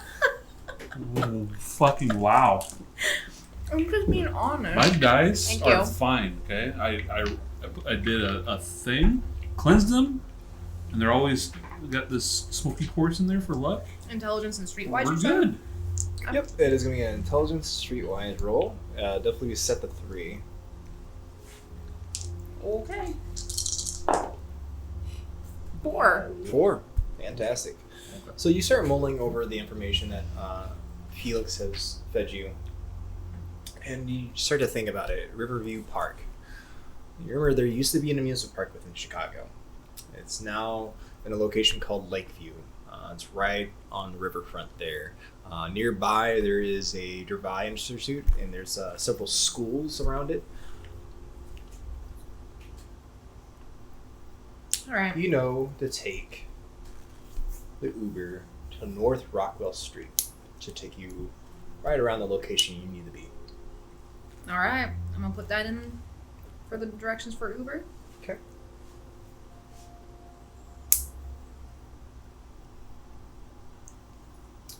As you begin to wait for your Uber, assuming outside, Mm-hmm. you hear footsteps approaching you from behind. Mm. I'm gonna like casually look behind me. As you casually look behind you, you notice some rather familiar, bestial-looking eyes, that red hair parted to the right and left against that long, pirate-like trench coat. Ah, there, Cher. I thought I saw you earlier, Jean, right? Yeah, that's correct. Now, where you be heading to, there, Cher?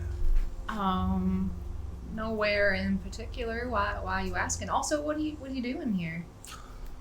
I'm just enjoying the sights of the city you have here. You know, I don't get to see this kind of escape every once in a while, and I figured I'd hang out with the independent scene here in Chicago. Mm. I have a feeling you're up to more than that because I saw the sheriff scoping you out, and he kind of seemed like he was trying to catch up with you for something. Oh, he's just being a curious little cat there. Are you a wanted man? Now, I wouldn't say I'm a wanted kindred, but I don't have many friends. I wouldn't mind making a few. Oh, that just tugs at my heartstrings. Doesn't it tug at your heartstrings there, Erwin? Sure tugs. What did you say? Heartstrings? Yep.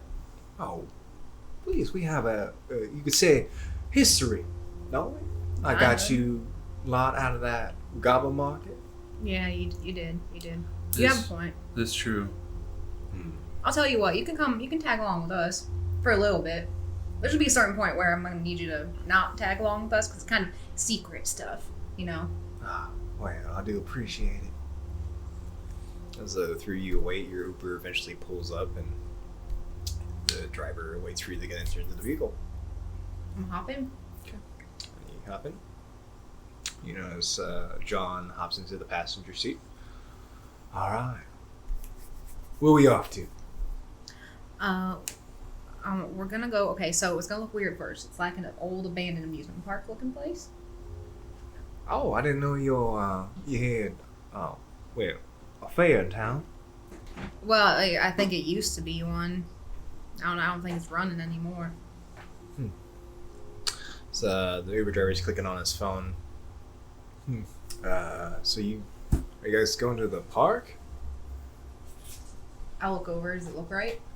It looks right. It looks like there's a park there now. Yeah. That's the place.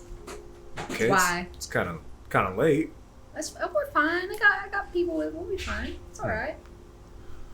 All right. Your money. He begins to take off and drive towards this park.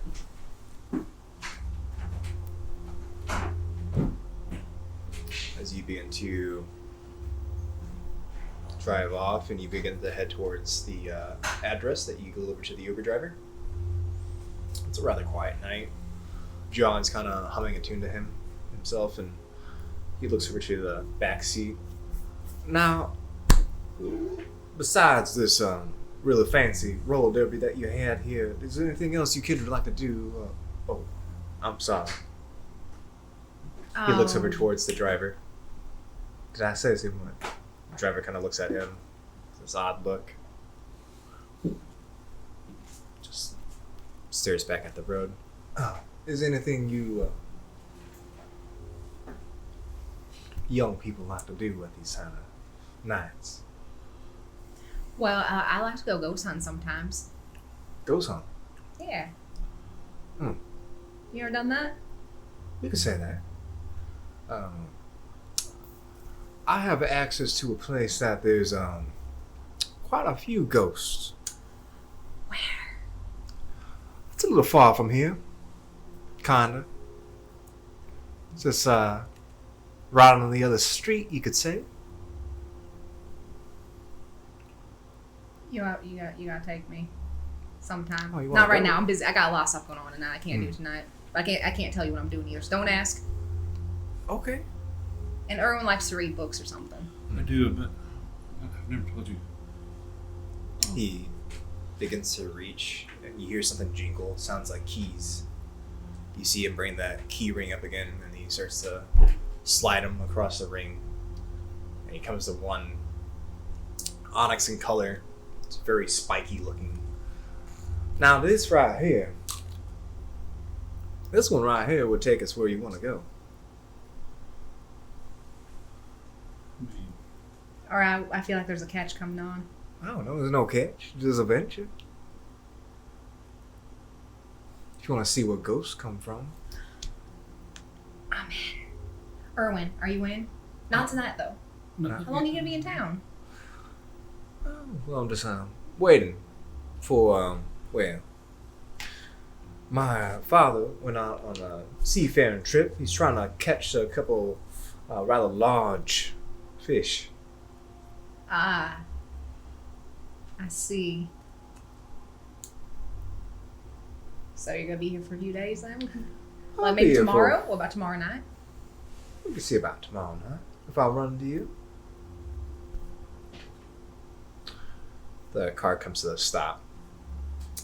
You notice it's parked right on the outside of what seems to be a small parking lot within a park. It maybe house 10 cars at most. It doesn't look like it's it can accommodate a lot of people. Now, is this where I get out or is this where you get out? This is where we get out. All right. But I'm gonna leave you with this. I'm gonna reach into my bag and pull out my pen. I'm gonna grab his hand and I'm gonna write Alcott Oddities address on there. Okay. That's where you can find me most of the time. Fantastic. Alcott Oddities. Why'd you say it like that? Oh no, it's just a darling name. Oh, thank you. Well, you two have a nice night. All right, we'll be seeing you soon. See you soon. All right. Turns towards the driver. Well, I'll go for a drive. Oh no. The door closes behind you two, and the driver takes off with John. Oh no, Erwin, I think he's gonna eat that nice Uber I driver. think so too. Oh, I've done that once. I got in a lot of trouble. He better watch it. Yeah. That Kevin's gonna send him somewhere he doesn't want to go. Yeah, he's gonna throw him in with a coterie. That's gonna be a nightmare. I mean, not anymore. I like you guys now, but at first it was just a nightmare. It still kind of is, but I'm okay with putting up with it now. You know, I've been doing a lot of researching, and I know I haven't told you this yet, but like I can talk to ghosts now. What? Yeah. What do you mean you can talk to ghosts now? With power through blood. What? Blood magic. What have you done it? No, I was thinking Then about. how you know you can do it? I was thinking about using it to try to contact Memphis. Oh. I mean, that's an idea, but I don't think he's a ghost. I don't know if our kind could even turn into ghosts. I don't know if that's You a don't thing. think so? Well, shouldn't you know? Is that something you guys would experiment with or something? I'm actually, I'm not sure about that. Well, we have a new thing to experiment on together. Well, okay, well, that sounds weird. We shouldn't, we're not planning to kill any kindred, okay? Right. If something like that happens. A kindred happens to get, we'll have to remember this. And we'll come back and talk about it again. Okay. Okay. Right. So, I'm gonna start looking around for it was a sewer, right? Sewer? Manhole cover, yeah. Yeah. So why don't you go ahead and give me an investigation plus intelligence? I'll set the difficulty to 3. Okay. What intelligence you said? It's going to be investigation plus intelligence. Or you can give me resolve and investigation, wherever is the highest pool for you. Just her? You could help too if you'd like. 4 again.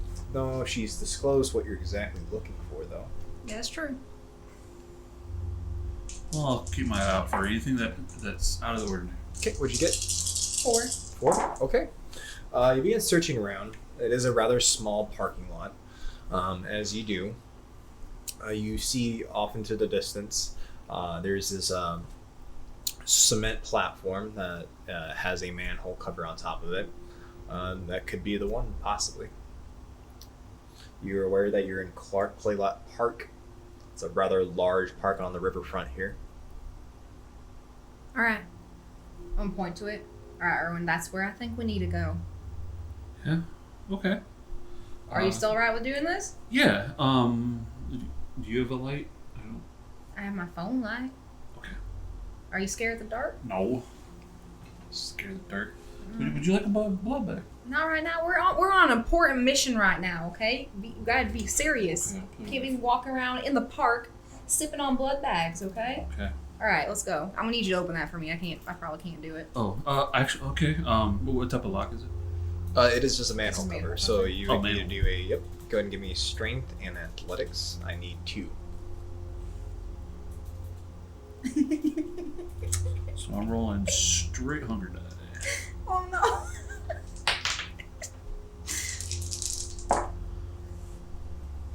Can't do willpower on straight hunger die, so that's 1. Hold on, there's something about audio issues. We're good? Okay, just making sure. Alright. Okay.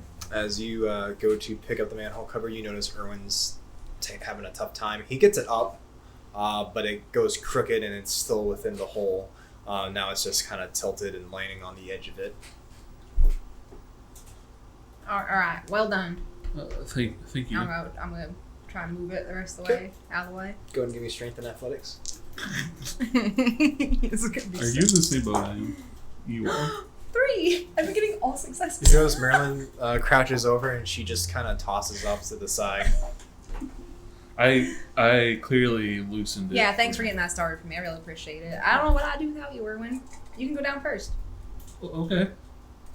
I'm going to use heightened senses while I'm going down there. Okay, are you using sight, hearing? Sight. Okay, Yeah. alright.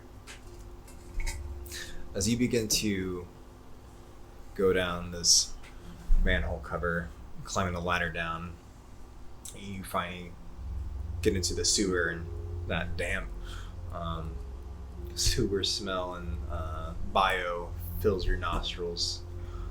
It is rather dark down here. It is pitch black. Marilyn, I'm assuming you're going to descend after him. Yeah, I'm gonna turn my phone flashlight on. I'm gonna follow him down. Okay. As you follow him down and your flashlight illuminates the path before you, up ahead, you do notice a break to the right. It either is another pathway or some sort of doorway, possibly. Alright, Erwin, at this point, I'm not gonna lie to you. I have no idea what I'm doing. I'm going to be honest with you. That's how I usually am.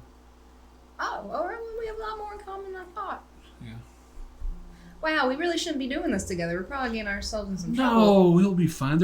I'm used to having, like, an adult figure around when we do these things. Right. Well, I mean, so Alistair. Yeah. Yeah, because Memphis. I do kind of miss him a little bit. Alistair? Yeah, in like a weird, keeping us out of trouble way. Yeah, like it's nice to have that safety net, you know? Kind of. Well, for me. I mean, he stabbed you with your own rib before, so I Yeah, don't know. that really sucked. Yeah, I felt kind of bad for you. I'm gonna go ahead and take the right passage. As you begin to head down the tunnel and you take that right, you come to a rather large metal maintenance door. Are you going to open it?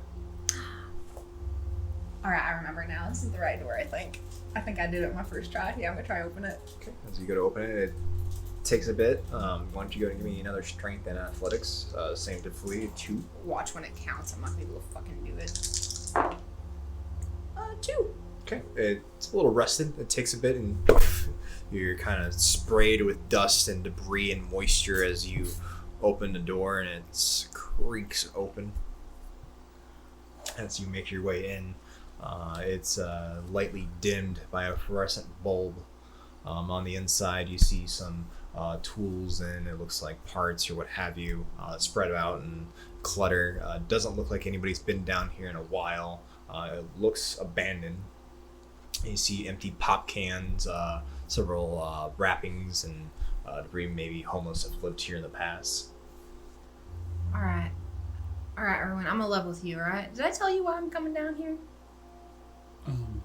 No, you said we were going down the sewer? Did I tell you why? No. Okay. So I talked to, remember in Diedrich's study, that secret room with the coffin, with the tort person inside of it? It's my grandsire. Memphis put on his hat. Yeah. I talked to him tonight. Wait. Talk? I talked to him tonight. And yeah, it is my grandsire, and he told me where his haven is. So I want to come down here and kind of investigate to help decide on whether or not I'm gonna. You want to untorp him? I'm trying to decide if I want to. I don't know. What did he say? Well, he agreed with me about Diedrich being weird. Like, I explained what was going on, and he agreed with me. And he also told me that he would make me a Knight of the Moon.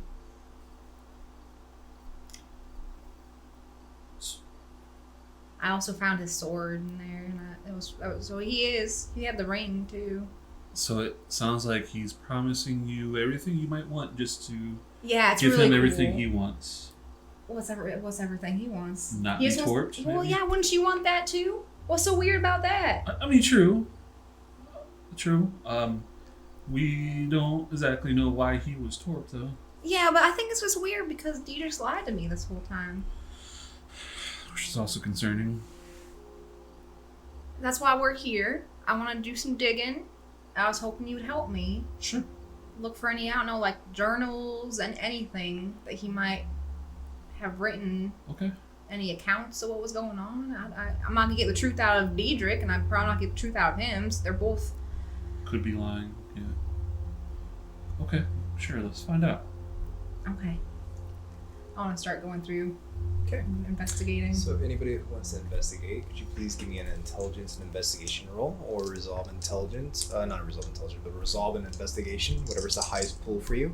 I will need a difficulty of, it's going to be a difficulty of 4, so 4 successes, please. I got 4. 5.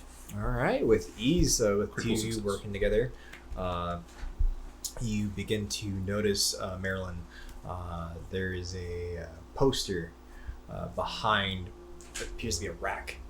Erwin, you notice this too. On the ground, you start to see that it is bolted to the ground. So either you have to find tools to unbolt it or forcefully move it out of the way. But the poster appears to be rather old, especially in its artwork. You do make out a couple words. You see, "Laugh your troubles away," in large, big print writing.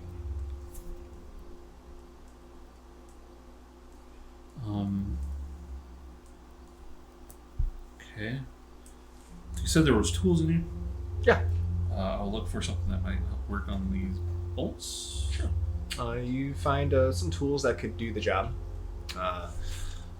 Would you you attempt to take him off? Sure. Okay. Tell you what, it's just going to be a straight.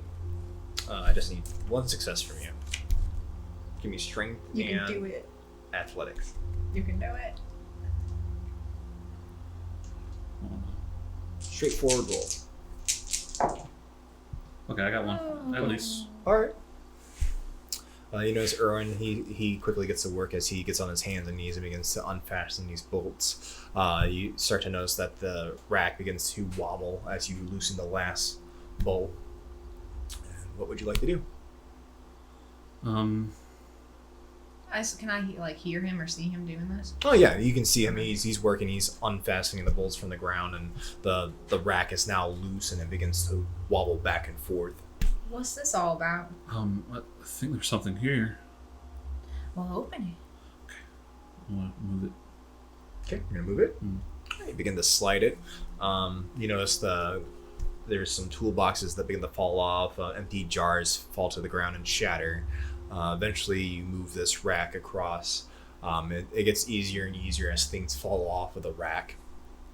As you pull it out of the way, Marilyn, you notice behind it, now that you have full view of the poster, it is rather large. It looks like an old amusement park poster by chance. You see a depiction of a man in a top hat, but you can't quite make it out. There's dust and grime that's on top of this poster.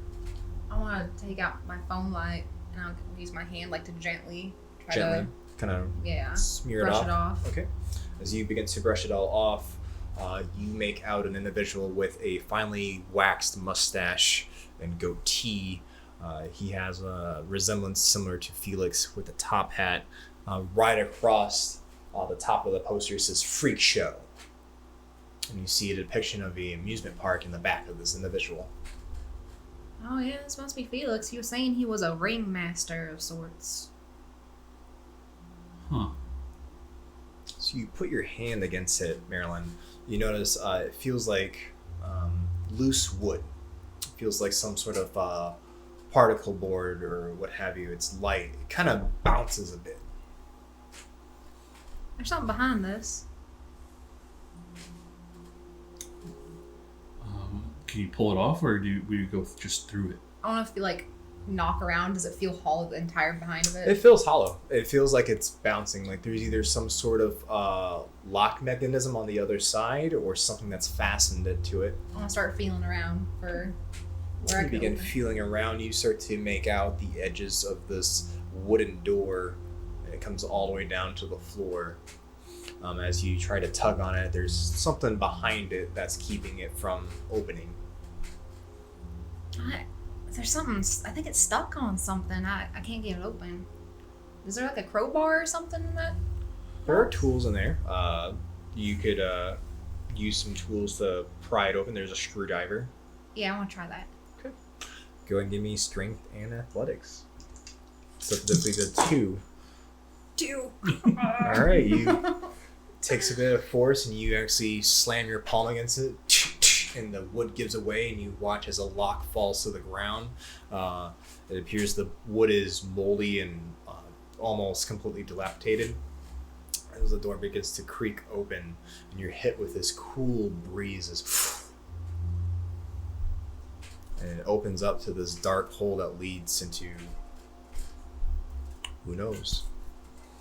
Whoa. Arwen. I'm gonna open the door like all the way so he can see. What do you think's down there? What if it's like a lot of books? I have a feeling that's not a lot of books, but he did tell me that everything at my shop is his, and it's only a quarter or like a fraction of what he has here, so it could be a lot of books. Really? I mean, do you want me to go first, or do you want to go first? I'm kind of nervous. You didn't say Would you there go was. first? You didn't say there's no it's not booby trapped, right? I assume he would have told me. I mean, even if I can't trust him, he needs me to untorp him, so I need to come back, right? True. That's a good point. Okay, I'll go first. Sure. Sure. Here, I'm gonna hand you the phone light.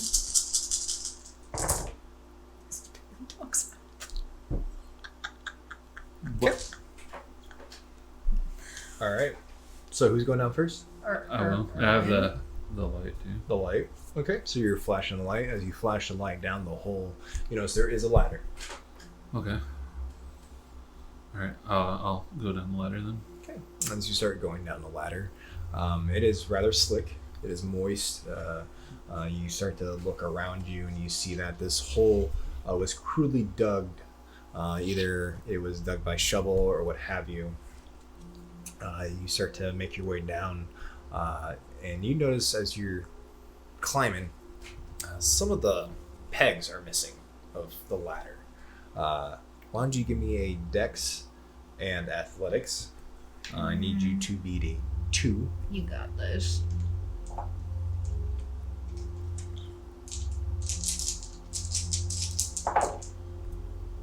You got it. 2. All right. You feel yourself as your foot hits against nothing, and you remember that there are some pegs missing, and you step on to the one below that and continue down. I'm gonna start following. What? Be careful. There are some pegs missing, and I'll use the light to help her see everything. Okay. As you make your way down, you shine the light up towards Marilyn so she can see your way down. Marilyn, you have no problems in making your way down the ladder. Oh, good. As the two of you come down, you come to another tunnel. This time you hear water running.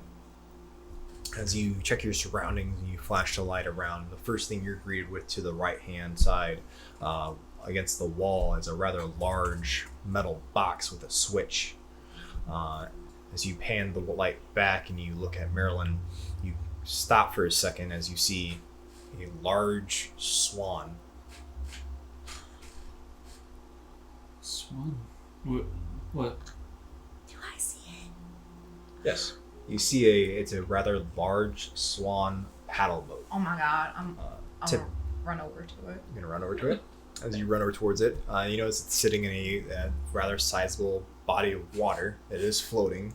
On the front of it, you notice that there's some sort of fastener with a chain on the front of it, and the chain goes into the water and it's laying down. It appears that this swan boat could fit two. Is rather old and wooden, dilapidated. You notice that some of the white paint has chipped off it. Its beak is broken. Erwin, we gotta get in this boat. We gotta go. Okay, This is the boat. This is it. Okay, do I flip this switch here? I think so. There's got gotta be a way to turn it on. There's a switch over there. Yeah, I flip it on. Hurry. As you grab the switch and you... Nothing happens for a few seconds, and eventually you see caged lights beginning to dim and illuminate the tunnel. And as it does, you hear this cranking sound. It sounds like chain on a wheel. And you start to notice the swan boat start to... Oh, I move forward, but get into. Okay, you get into it, and you get into it? Yeah. All right. As the two of you get into the swan boat and you sit side by side, the swan is slowly moving towards this, the end of this tunnel it appears to be. It's rather dark. The lights that are caged on the walls isn't doing you any good. You're actually getting more light from Marilyn's phone, which you still have a hold of, correct? All right. Yes. Actually, I can hand it back to her. Hand it back to her. I don't want to sound like I'm complaining at all because this is like the best day of my life. But this is also really weird. Like, why would he have all this down here? Yeah, and how did it all get down here? You keeping the flashlight on? Mm-hmm. Okay.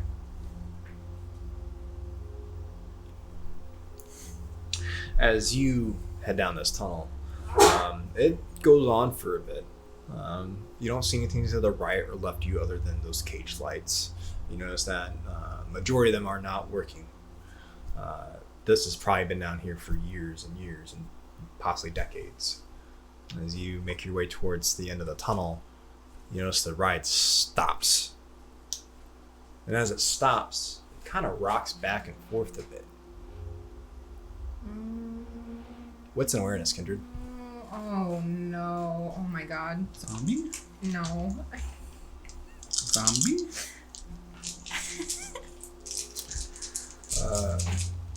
There's no definitely set to this roll. I will let you know what you see based upon the amount of successes you have. Two. So two. Two. Okay, two. So, and you have your heightened senses on, correct? Okay. So this is what happens. As you are stopping just all of a sudden, and you're kind of rocking back and forth. It's kind of weird. You can't quite see in front of you because it's just pitch black. As it begins to rock, you start to hear the mechanism kick in again, and it starts to spin. And as it does, Erwin, you're kind of rocked. And as you are rocked, you look down, and you notice the bottom of the swan boat has this outline. It looks like some sort of trap door. And you feel the swan go over the edge, and you notice there's no more tunnel as you're starting to stare down, and this water is dripping into this large body of water, and you're whipped out. And this trapdoor kicks open, and the two of you shoot out the bottom of it. And as you do, you plummet down into these dark depths. Can I please get Dex and Athletics for my two? Difficulty would be set to 2. Oh no. I got one in the bestial. One in the bestial. I got 2. 2. Okay. This is what happens. As my two kindred plummet to the water, Erwin, you begin to regain consciousness and your footing, and you shoot it towards the surface of the water, and you notice Marilyn hasn't yet. You see that the light of her phone is starting to sink further and further into the depths of this body of water. As you start to look around, you notice that there's a landmass ahead of you that's illuminated. It takes you a second, and you look ahead, and you see it almost looks like the entrance to a funhouse. You see a white face, big red nose, and an open mouth. Marilyn. Yeah.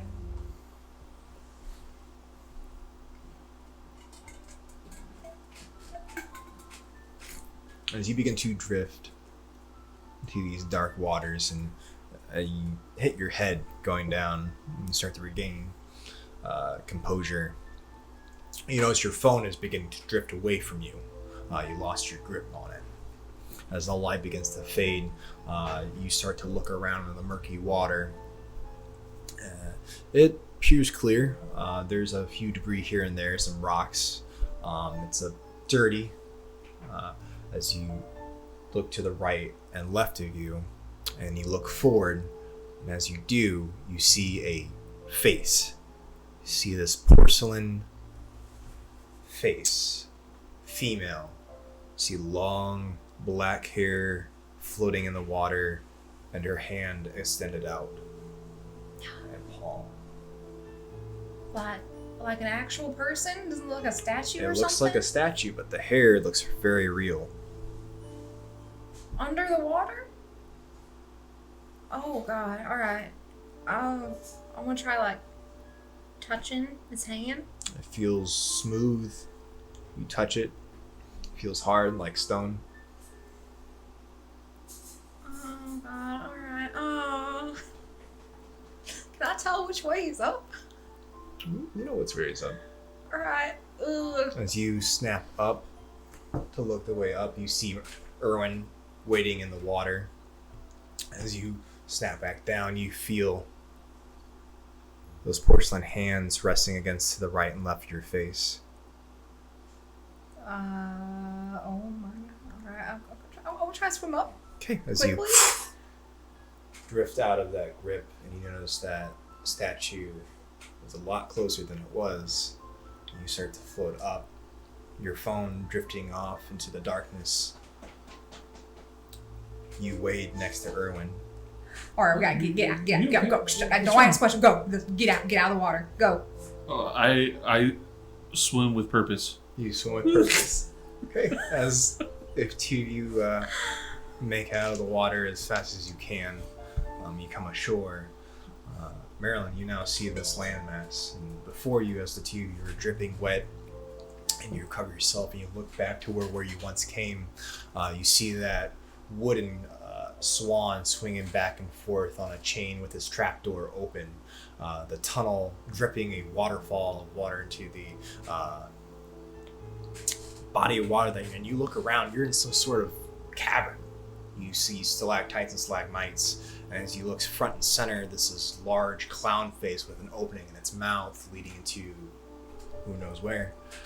It is illuminated, though. There appears to be electricity running down here.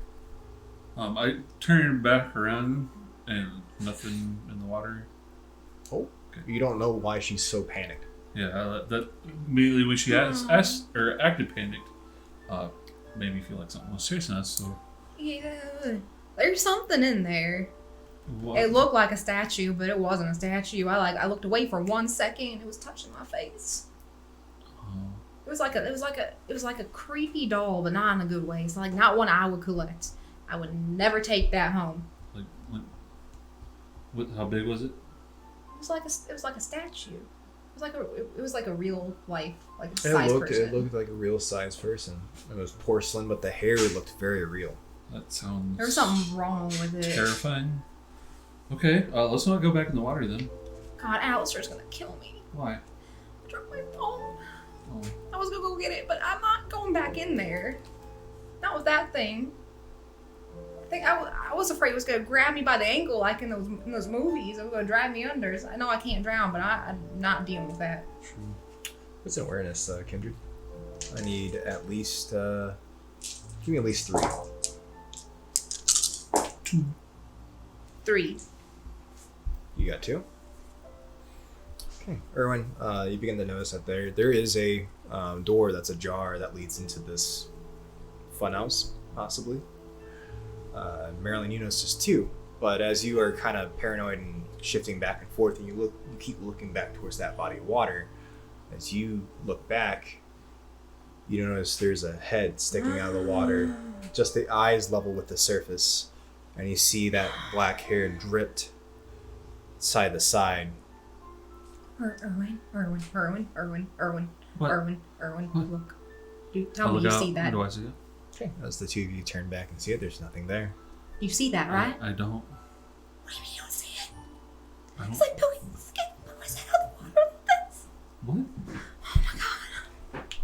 I was taking a picture of it and I can't even do that now because I dropped my phone. Yeah, I don't see anything over there. We gotta go. It's following me. Okay. I turn around.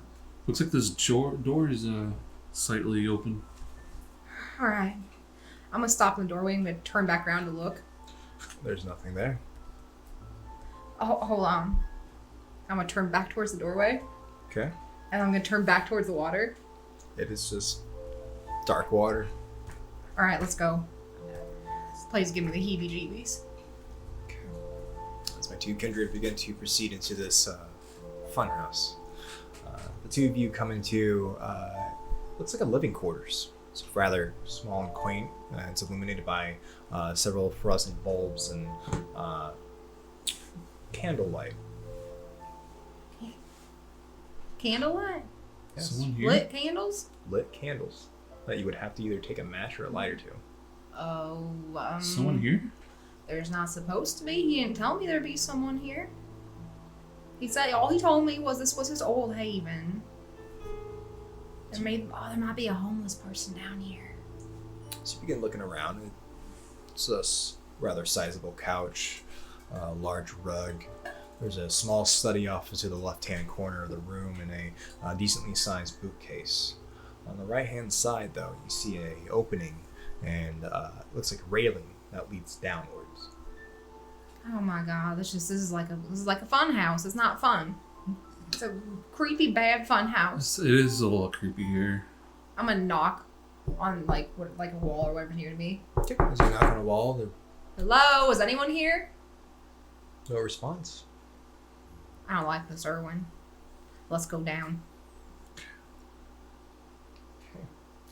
As you begin to head down the stairway, you notice immediately it begins to spiral. Love that. Love that too. Love that for us. You hear this very jarring music beginning to play and echo throughout this stairwell. So you start to go down the stairway and it begins to spiral. It sounds like carnival music or circus music. As you look to the right and left of you, you start to notice more stalagmites and stalactites. This cavern is rather vast and large, very natural it looks like. None of this has been demolitioned or man-made. But you see sprung throughout this cavern, you see instruments playing by itself. As it appears that that's where the sound's coming from. The rest of this cavern is illuminated by paper lanterns that are lit, and they're floating within the air. What the fuck? What is this?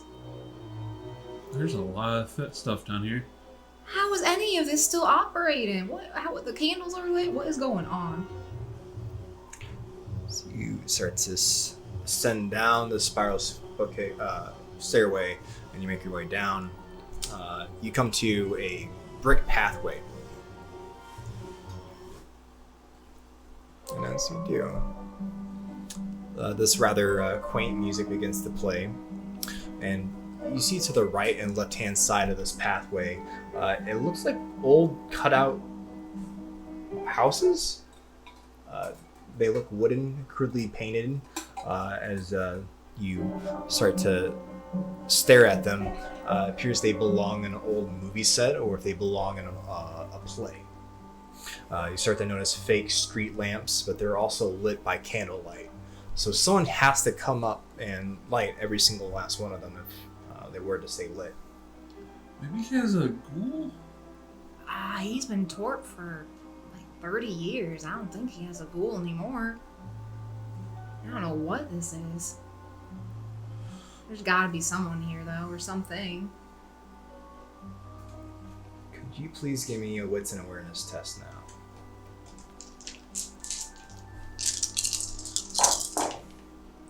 Three. Okay. As you start to stare at these fake cutout buildings, this makeshift town it looks like, you start to notice movement. Start to see as if the dirt is getting kicked up. You watch as footprints start to step onto the ground. I'm going to use Sense the Unseen. Sense the Unseen? Yeah. Okay. As you activate your discipline, Marilyn, you both visibly see this. You see people. People? You see apparitions beginning to form and walk amongst this fake town. And they're just going about their way. They don't seem to notice you yet. I'm gonna like wave my hand around. As you wave your head around and you actually pass through somebody as they walk past you and they just blank stare. Alright. I think this is like literally a ghost town. How? Oh my god, my mind is made up, or when I have to untorp this guy. Or you could keep him torped and just live here. Or, I want to know use how he's this doing all this, though. I am interested in that too. Think they're trapped here? Can any of you hear me? Just keep walking back and forth. They disappear as they hit the edge of this fake building. You notice on the other side of these fake buildings is more of those instruments that are just playing by themselves. They either have some sort of hydraulic system playing them. It looks completely mechanical. Can I do an occult roll to try to see if I can decipher what's going on in here? Sure. You go ahead and give me intelligence and occult.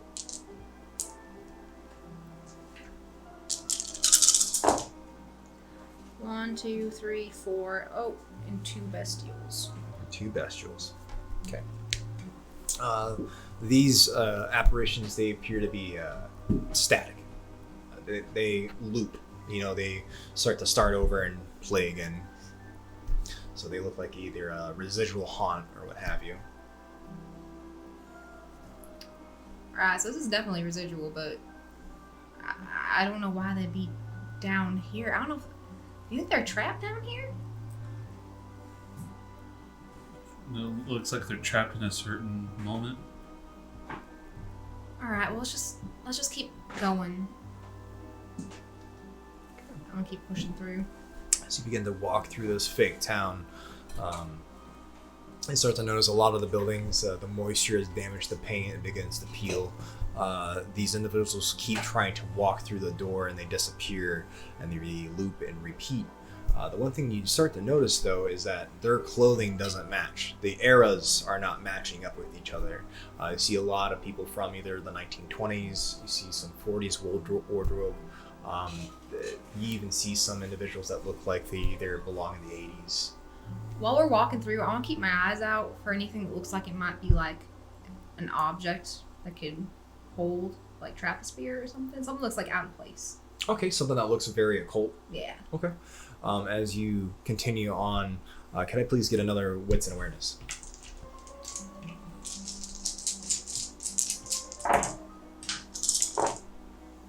Two. 2 and a bestial. 2 and a bestial. As you are continuing on your path, you hear something that doesn't quite match the music or your surroundings. It sounds like metal. It sounds like a bike chain being rattled back and forth. Oh, that's spooky. I guess to audibly give you a sound as players, it sounds like chainmail. Oh God. I'll walk towards it. You're gonna try walking towards it. Yeah, I'm gonna try to see where it's coming from. It sounds like it's traveling. It sounds like it's moving. Or what is that noise? I'm not exactly sure. That's quite loud. I'll go with her towards the sound. Okay. I'm just gonna keep walking down the path. All right. As you continue down the path, you come to a rather large archway. It appears to be carved and cut out of the earth. It leads into another room that's well lit. Continue. Mm-hmm. All right. As you push forward, and you come into the next room, when your jaw hits the ground as you see this immense, I won't even use the word library. This rather large archive. The shelves go on, and they're lined with books and oddities. You see several glass display cases with shrunken heads and tribal garb. Other display cases have medieval weapons and feudal armor. As you look, it goes for several feet. Holy shit. This is the singular best moment of my own life. Yeah, this is amazing and everything, but this is really gonna make it difficult to try to find any information about Felix or what happened. Oh no. I'm sure someone who's this particular has a system. I don't think he does, Erwin. He's probably super organized. I'm in love with your grandsire? Grandsire. I get a vibe that he's not organized, but we can try and see. Is there like a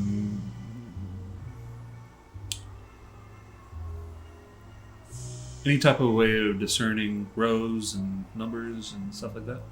As you look on the ends of these bookshelves, and you start to see if they're categorized, that they are not. Yes, There's no label. Okay, I don't think he's organized. Alright, I can work with this. I'm gonna start going through and just like pulling out books in different sections and trying to see what they're about. As you start pulling out different books, there's everything from cookbooks down to feudal Japan. Wow. There's everything here. Wow, Felix. There's occult books. There's actually quite a few occult books. I keep those on. Alright, Erwin, I'm gonna take the stack of like all the cool ones I found here. You like those. I like those. Okay. He must really like reading because there's even cookbooks for some reason. Maybe he's a connoisseur of But- sorts. I want to keep going. Does it look like it just goes on forever? It looks like it goes on forever. You're starting to pick up on something though. The dates on these books, the furthest out that it goes, it stops at right around 1926. There's no like desk or like lounge area or anything like that in this. It's okay. So you're gonna push forward and try to find Yeah, I somewhere. want to try to find like a writing desk or something like that where they would go to read. As you push forward, you start to notice that the bookshelves eventually do stop, and it comes to a rather large opening in this cavern. Towards the back of this opening, you notice that the ceiling is illuminated more with these red lanterns and oil lanterns, all lit. Either must have been hand or something. Below it, you see this rather large, dilapidated carousel. It appears to be wooden. Some of the animals appear to be broken, their poles laying down. Right in front of it, though, you notice this large metal box. It's about the shape of a mailbox. It has a speaker. It appears to be either some sort of radio or audible device. And right below it, you see in white paint, 25 cents. And a little slot to the right-hand side of it. Erwin. Yeah. I need a quarter, Erwin. Please tell me a quarter. Yeah, sure. Would you also like a blood bag? No, I just want a quarter. Just give me the quarter. Thank you. I'm gonna shove it in violently. Shove it in. And it rattles and you hear it clink and it slides down the slots. You notice that the carousel starts to move and rotate, and as it does, you hear cracking of wood as it and it begins to illuminate and begin to rotate.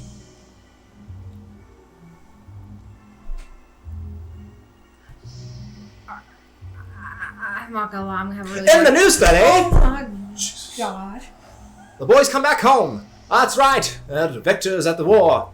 And this voice starts to boom over this radio box. And it appears to be going over the news. Where are we? What is happening? It's another day in Chicagoland. Capone is notorious once again. Oh, wow, Capone days. So, like early 1920s or late 1920s? I don't remember. 30s? She had gams for days. Oh, damn. Oh, damn. Oh, my. Okay. Try the seltzer water, it's berries. This whole place is stuck in time. And that's when she stared at him, the murderer. And it says a lot of cut out and misplaced audible tracks. It is not making a whole lot of sense. Can I look at the back of it? As you look in the back of it, it has a cord that leads to the carousel. I want to walk over to the carousel and hop on it. I'm gonna hop on it. Yeah, I want to start walking around it, like inspecting what's on it. Okay. As you hop on it, like I said, some of the animals are broken. Their poles laying down. Some of them actually have slid off from the rotation and is sliding against the cavern. As you hop on it, do you want to get on one of the animals? Is there a bunny? There is a bunny. Then yes. Okay. As you hop onto the bunny and you Looks begin like to Mickey. ride this carousel, you watch as Marilyn begins to ride as it bounces up and down. Erwin, though, as you're standing and watching this happen, you're starting to see apparitions begin to form on the carousel and ride alongside Marilyn. Marilyn, you start to see there's other patrons that are taking part in this carousel. Are you okay up there? Yeah, I'm fine. You see? Yeah, I see. Okay. Why are there so many down here? That ain't right. This ain't right. Erwin, as you're observing this, all of a sudden, right on the lobe of your ear, you feel this brush of wind, and you all of a sudden hear, "Hi, you're not Felix!" I jump back and turn around. As you turn around, you see a male individual. He's translucent. He's wearing this plaited vest, this newsboy-style hat. He has very sunken-in features as he's looking up at you. Do I see this? Yes, you see someone talking to Erwin. I'll immediately hop off and run over. You can hear me? Yes, I can hear you! What's your name? My name's Philip. So you work for Felix? Well, you could say that. What do you do down here? Well, I maintain the place. He's been gone for quite some time. His guest is getting rather, impatient. His guests? Oh, yes. Who are his guests? Wits and awareness. Oh boy. That is a 5 crit. 3. So 5 and 3. Okay, Marilyn. You see something moving in the shadows. I mean, as it does, it appears to have some sort of either robe or cape attached to it. As it darts in the darkness, you hear that rattling, that sound of chainmail heading against a mass. You see a flash of silver. It either looked like a cane or some sort of sword. No. Philip, was it? Yes. Who I just saw? Who was that just ran by? Oh, that's Khalid. Khaled? Khaled? Yes. Who is it? What is it? Well, he's been down here for quite some time. Is he nice? Can I talk to him? You start to hear footsteps approaching you and that sound of metal jingling as you look up and you see this individual who appears to be wearing a tabard that's been long destroyed. As it's draped over, it's revealing this chainmail underneath his robes. You see a rather large sword draped to his side and holstered in the buckle.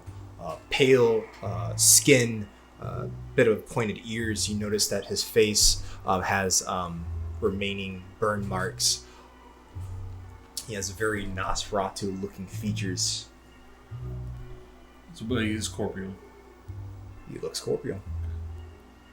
Yeah. Hello? Khalid? Yes. Nice to meet you. Are you one of the guests? Depends who's asking. Oh, my name's Marilyn, and this is Erwin. Marilyn. Erwin. Tell me. Did Felix send you? Yes and no. I offered to come check on his haven. And what is your relation to Felix? Kind of nervous to say. What is your relation? Well, a long time ago I was his Nosferatu primogen. But I believe Cedric's been taking those duties. Why? Had to take a leave of absence, as you could say. And Felix just so happened to give me access to his haven before he left. So you're on good terms. Yes, Felix is a dear friend of mine. Oh, alright. He's my grandsire then. I just met him today. You are Von Kaiser's child, then? Yeah. I see. Tell me, how is everything on the surface? Well, out of character, how long has it been since there's been a primogen for Nosferatu? So you notice that Cedric, the Nos that he's referring to, was masquerading as Khalid for a long time. It wasn't too recently that it's been discovered that he was an imposter. Kevin almost exiled him out of the city, but fortunately for him, he had allowed him to still carry out his primogen duties. For all is known, Khalid has gone missing. He's been missing for quite some time now.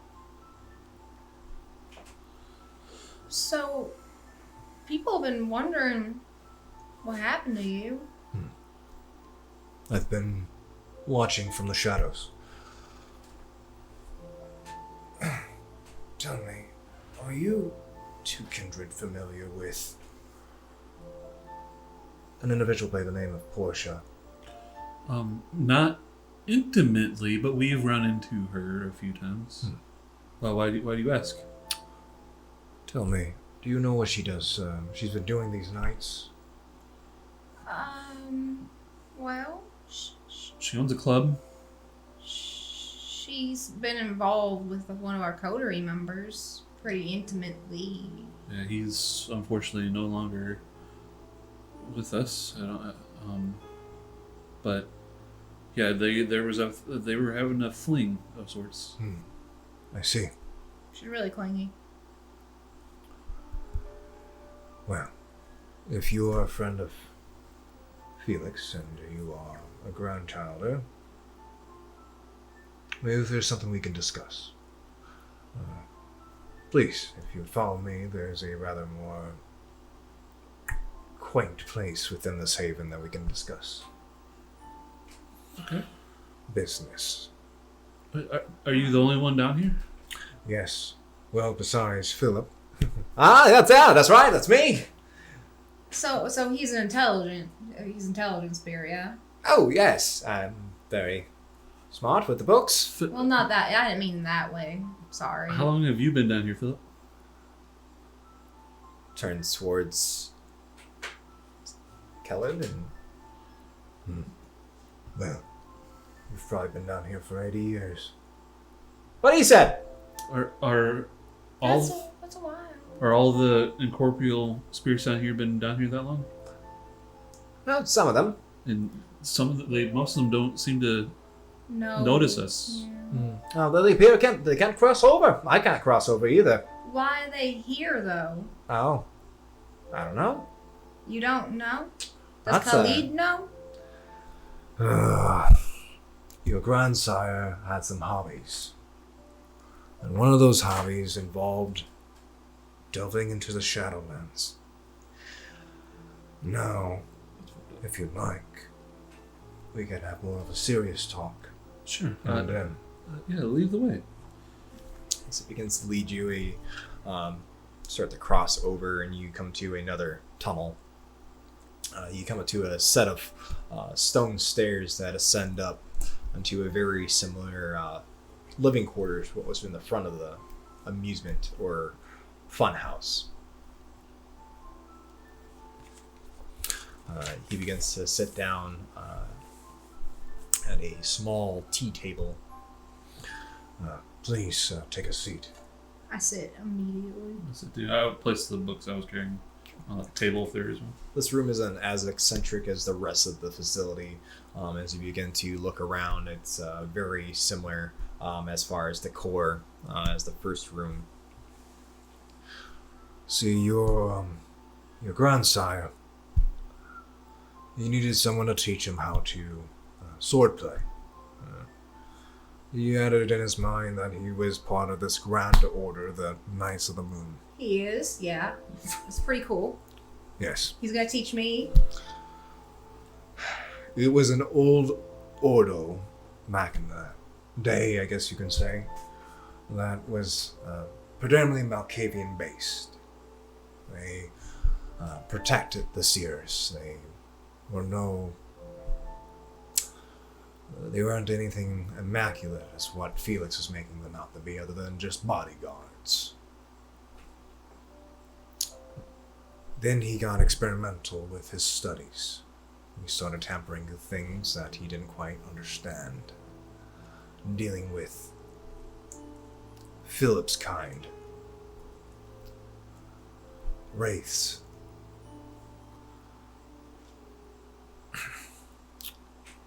Eventually he went missing. We all thought he went AWOL or what have you. Your sire, Diedrich, reappeared with you, and I approached him and asked him where Felix went off to, and he wouldn't give me a straight answer. I hear now that Felix's childer is now the primogen of your clan Malkavian, I'm assuming? Unfortunately, yeah, he is. I'm sorry, and who do you hail from? Tremere, sorta. We're not really on speaking terms. He got though. kicked out of Chantry. I He's quit. trying I to- quit he's it. trying to get back in. I quit the Chantry. No, you got kicked out. That's good that you did. There's plenty of, let's just say this. There's some kindred in the city who are not who they say they are. Trust me, I know Abraham. Really? You wanna know a secret? Absolutely. I know nothing of him. That's not Abraham. That's not Abraham. What? Then who is it? I don't know. Just how Portia is not who she says she is. Oh. Yeah, we kind of figured as much so Then far. who is she? Still trying to figure that out. But long ago, before Kevin's time, I believe there were 2 Methuselahs that were using us back then as pawns. And I'm pretty sure Portia was behind the majority of it. I've been lurking in the shadows, hopefully to uncover more evidence. But there's a lot going on in the city, and a lot happening in the labyrinth. More than you know.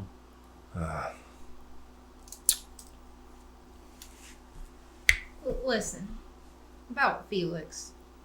So, the situation with him is he is currently torped in me and Diedrich's basement.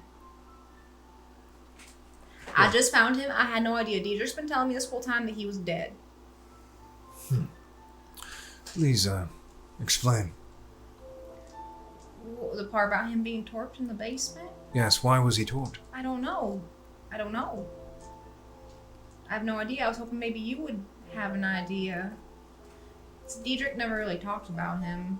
I don't know if he just didn't care to or it upset him too much or what, but I don't really know anything about him. My dear, if I've met your sire, and your sire is a good kindred. If Felix was tortured, it was probably because, well, like I said before, he was tampering things he had no idea about.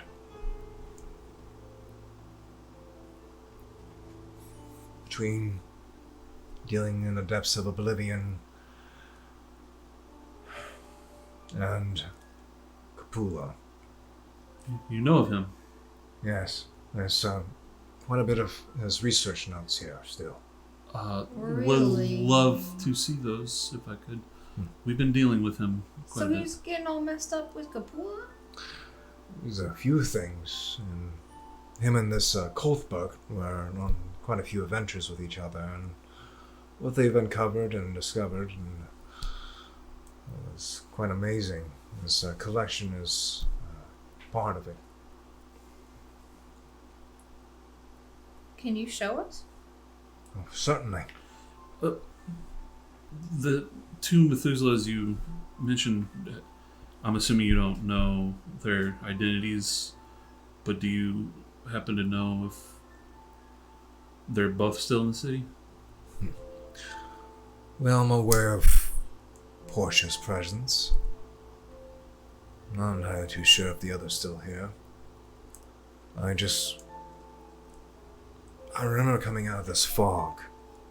It took a while. And that's when it led to me that someone strong got a hold of me. There's greater powers at work in this city, and I don't believe Kevin's prepared for it. Noden wasn't.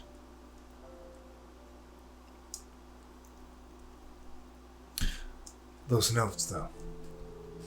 This way. He begins leading you further into the room, and he takes a left. He opens up this wooden door, and it comes out to this rather large study. Here it's really well lit too, and you come into a mess of paperwork. Yarn strewn about on the wall from one side to the other, connecting several pieces of paper and photos, different scriptures, some of it in language that you don't quite understand. You see several oddities laying about, skulls, the different bones, several large tomes that are rather immense in size. He would spend several nights here studying. I don't exactly know what Felix was looking for, but it's some sort of infernalism, some demonology. I'm not too knowledgeable on the subject. Are you? I mean, I could try to decipher it. Well, I'm going to start to put out some of the lights within the facility. Now that I know that you both are not foe, maybe we can continue to discuss matters referring to Felix. Please, make yourself feel at home. Thank you. Appreciate it. He turns around and begins to leave. And the two of you are alone within Felix's study. Holy shit. I almost untorped him tonight. I was thinking about it.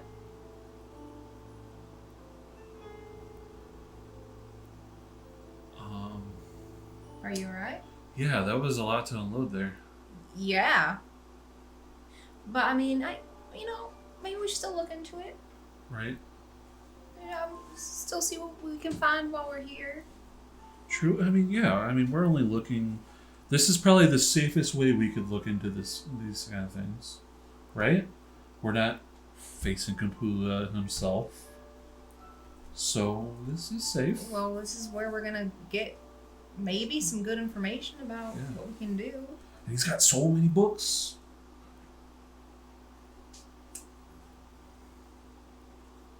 I don't know, Erwin. I think we're in over our heads. I get that feeling too, but like I don't think this is. It's not so much out of our reach though. Like I do wish Alistair was here. Well, we can only do our best and try to help. I guess.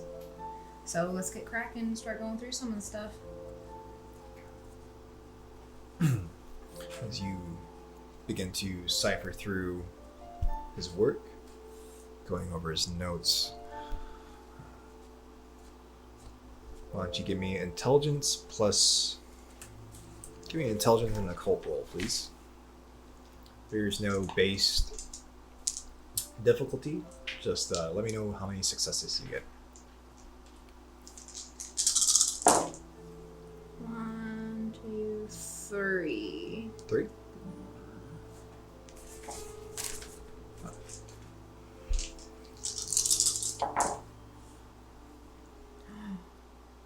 One success.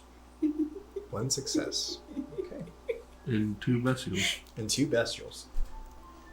Good thing there wasn't a difficulty. As you sprawl out the paperwork across the table, the first thing you come across, Marilyn, is this rather large scroll. You unfold it, and as you unroll it, it looks like some sort of schematic. They begin mulling over it, and it appears to be some sort of metallurgy, or a way to craft something. It starts to go into detail, and it's coming with different reagents that you've never heard of. It starts to reference the Shadowlands a couple times, and it even talks about cold iron. So you look, there's a picture depicted, and it looks like a sword in 3 pieces. And it looks like it's talking about how Diedrich's and Felix's swords are made. Alright. And it just keeps going into the detail how to craft this thing. Alright. I'm gonna roll that up and I'm gonna take it. You gonna take it? Mm-hmm. Okay. As you roll it up, and the two of you are staring at this rather large drafting table. What are you looking at? Oh my god. Is that you? Is that Philip? As you turn around, you see Phillips just kind of inquisitively looking at the two of you. We're just Philip, can you announce yourself when you come into the room? Sorry. we're just browsing, Philip. Perusing. Yeah, perusing. There's one I ain't heard in a while. So, what'd you find? Well, not much yet. We just started looking, and then you showed up. I see. Hey, Philip. Yes. Are you here because you want to be, or are you trapped here? I don't know. You don't know anything? You just know that you're here, and that's it? I'm here. Are you happy to be here? You don't know. I don't know. Oh, That's kind of sad. that's sad. I'm really starting to feel really bad about the whole James situation I have going on at home now. I just kind of exist. Oh. You know what? Same. Ah. Right. Philip, you want to come with me? You want to come back to my house? You can live with me. I can do that? Sure. You're not bound here? I don't know. You never tried leaving here? Oh, you should try leaving. Well, maybe, no, what if something bad happens and Yeah. tries What if leaving? you like? What if he like goes to look towards the light or something? Oh, well, maybe he wants that. Well, he doesn't know what he wants. Well, my wife killed me. That sucks. She got me with another woman. Oh. Did she kill the woman? Pants down and everything. Ooh. Whoa, man, we are learning a lot down here. Alright, so is that the last thing you remember and then you were here? Yes. Did you know Felix when you were alive? Nope. Alright, so it sounds like here is he was just going and grabbing, like, he might be a collector of ghosts or something. That's fucked up, Erwin. But they're all from like the same timeline. No, they're not. Did your wife kill the other woman? Well, Erwin, and you don't hear this for a second.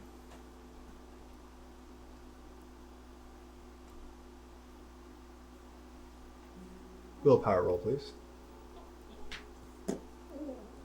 Just him. I need you to beat 5.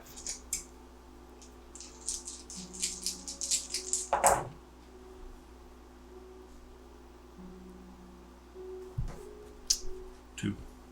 Okay. All of a sudden, the room goes dark. And the only two in the room right now are you and Philip.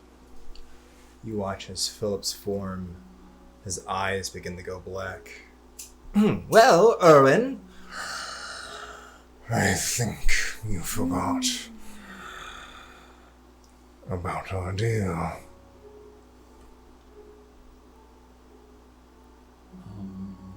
Philip, I didn't make a deal with you.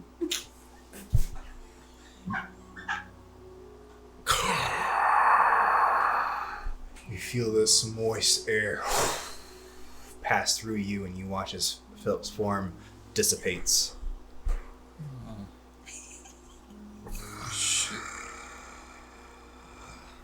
No. What deal? You feel as if 2 arms where someone is spreading over your body, and you feel hands racing down your biceps and your forearms, and it grasps and entwines within your fingers. And on your right hand, you feel a searing pain. So you watch as this black hand releases the top of your hand, and you watch as your mark goes from that red to black again.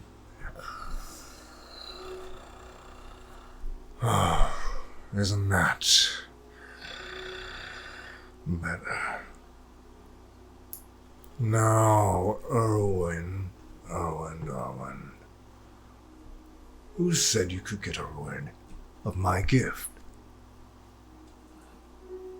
Your gift is a little flawed. Is it now? How so? There's no controlling. I can't just use it whenever I want. And You asked for power, the last time I recall, you said nothing of control. You only laid down the stipulation so that you wouldn't hurt your friends. But one of them did get hurt. But not by you, Erwin. Not by you. You feel like a hand is poking and prodding your body, forcefully pressing against your head. Now, how about you carry on with your gift?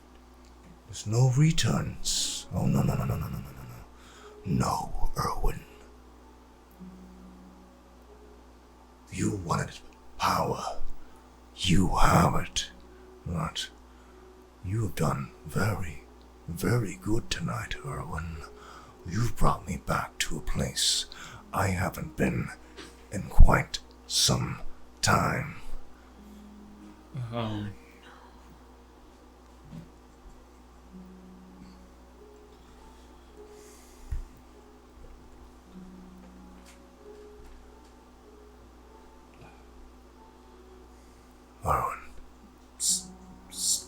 Stop using me.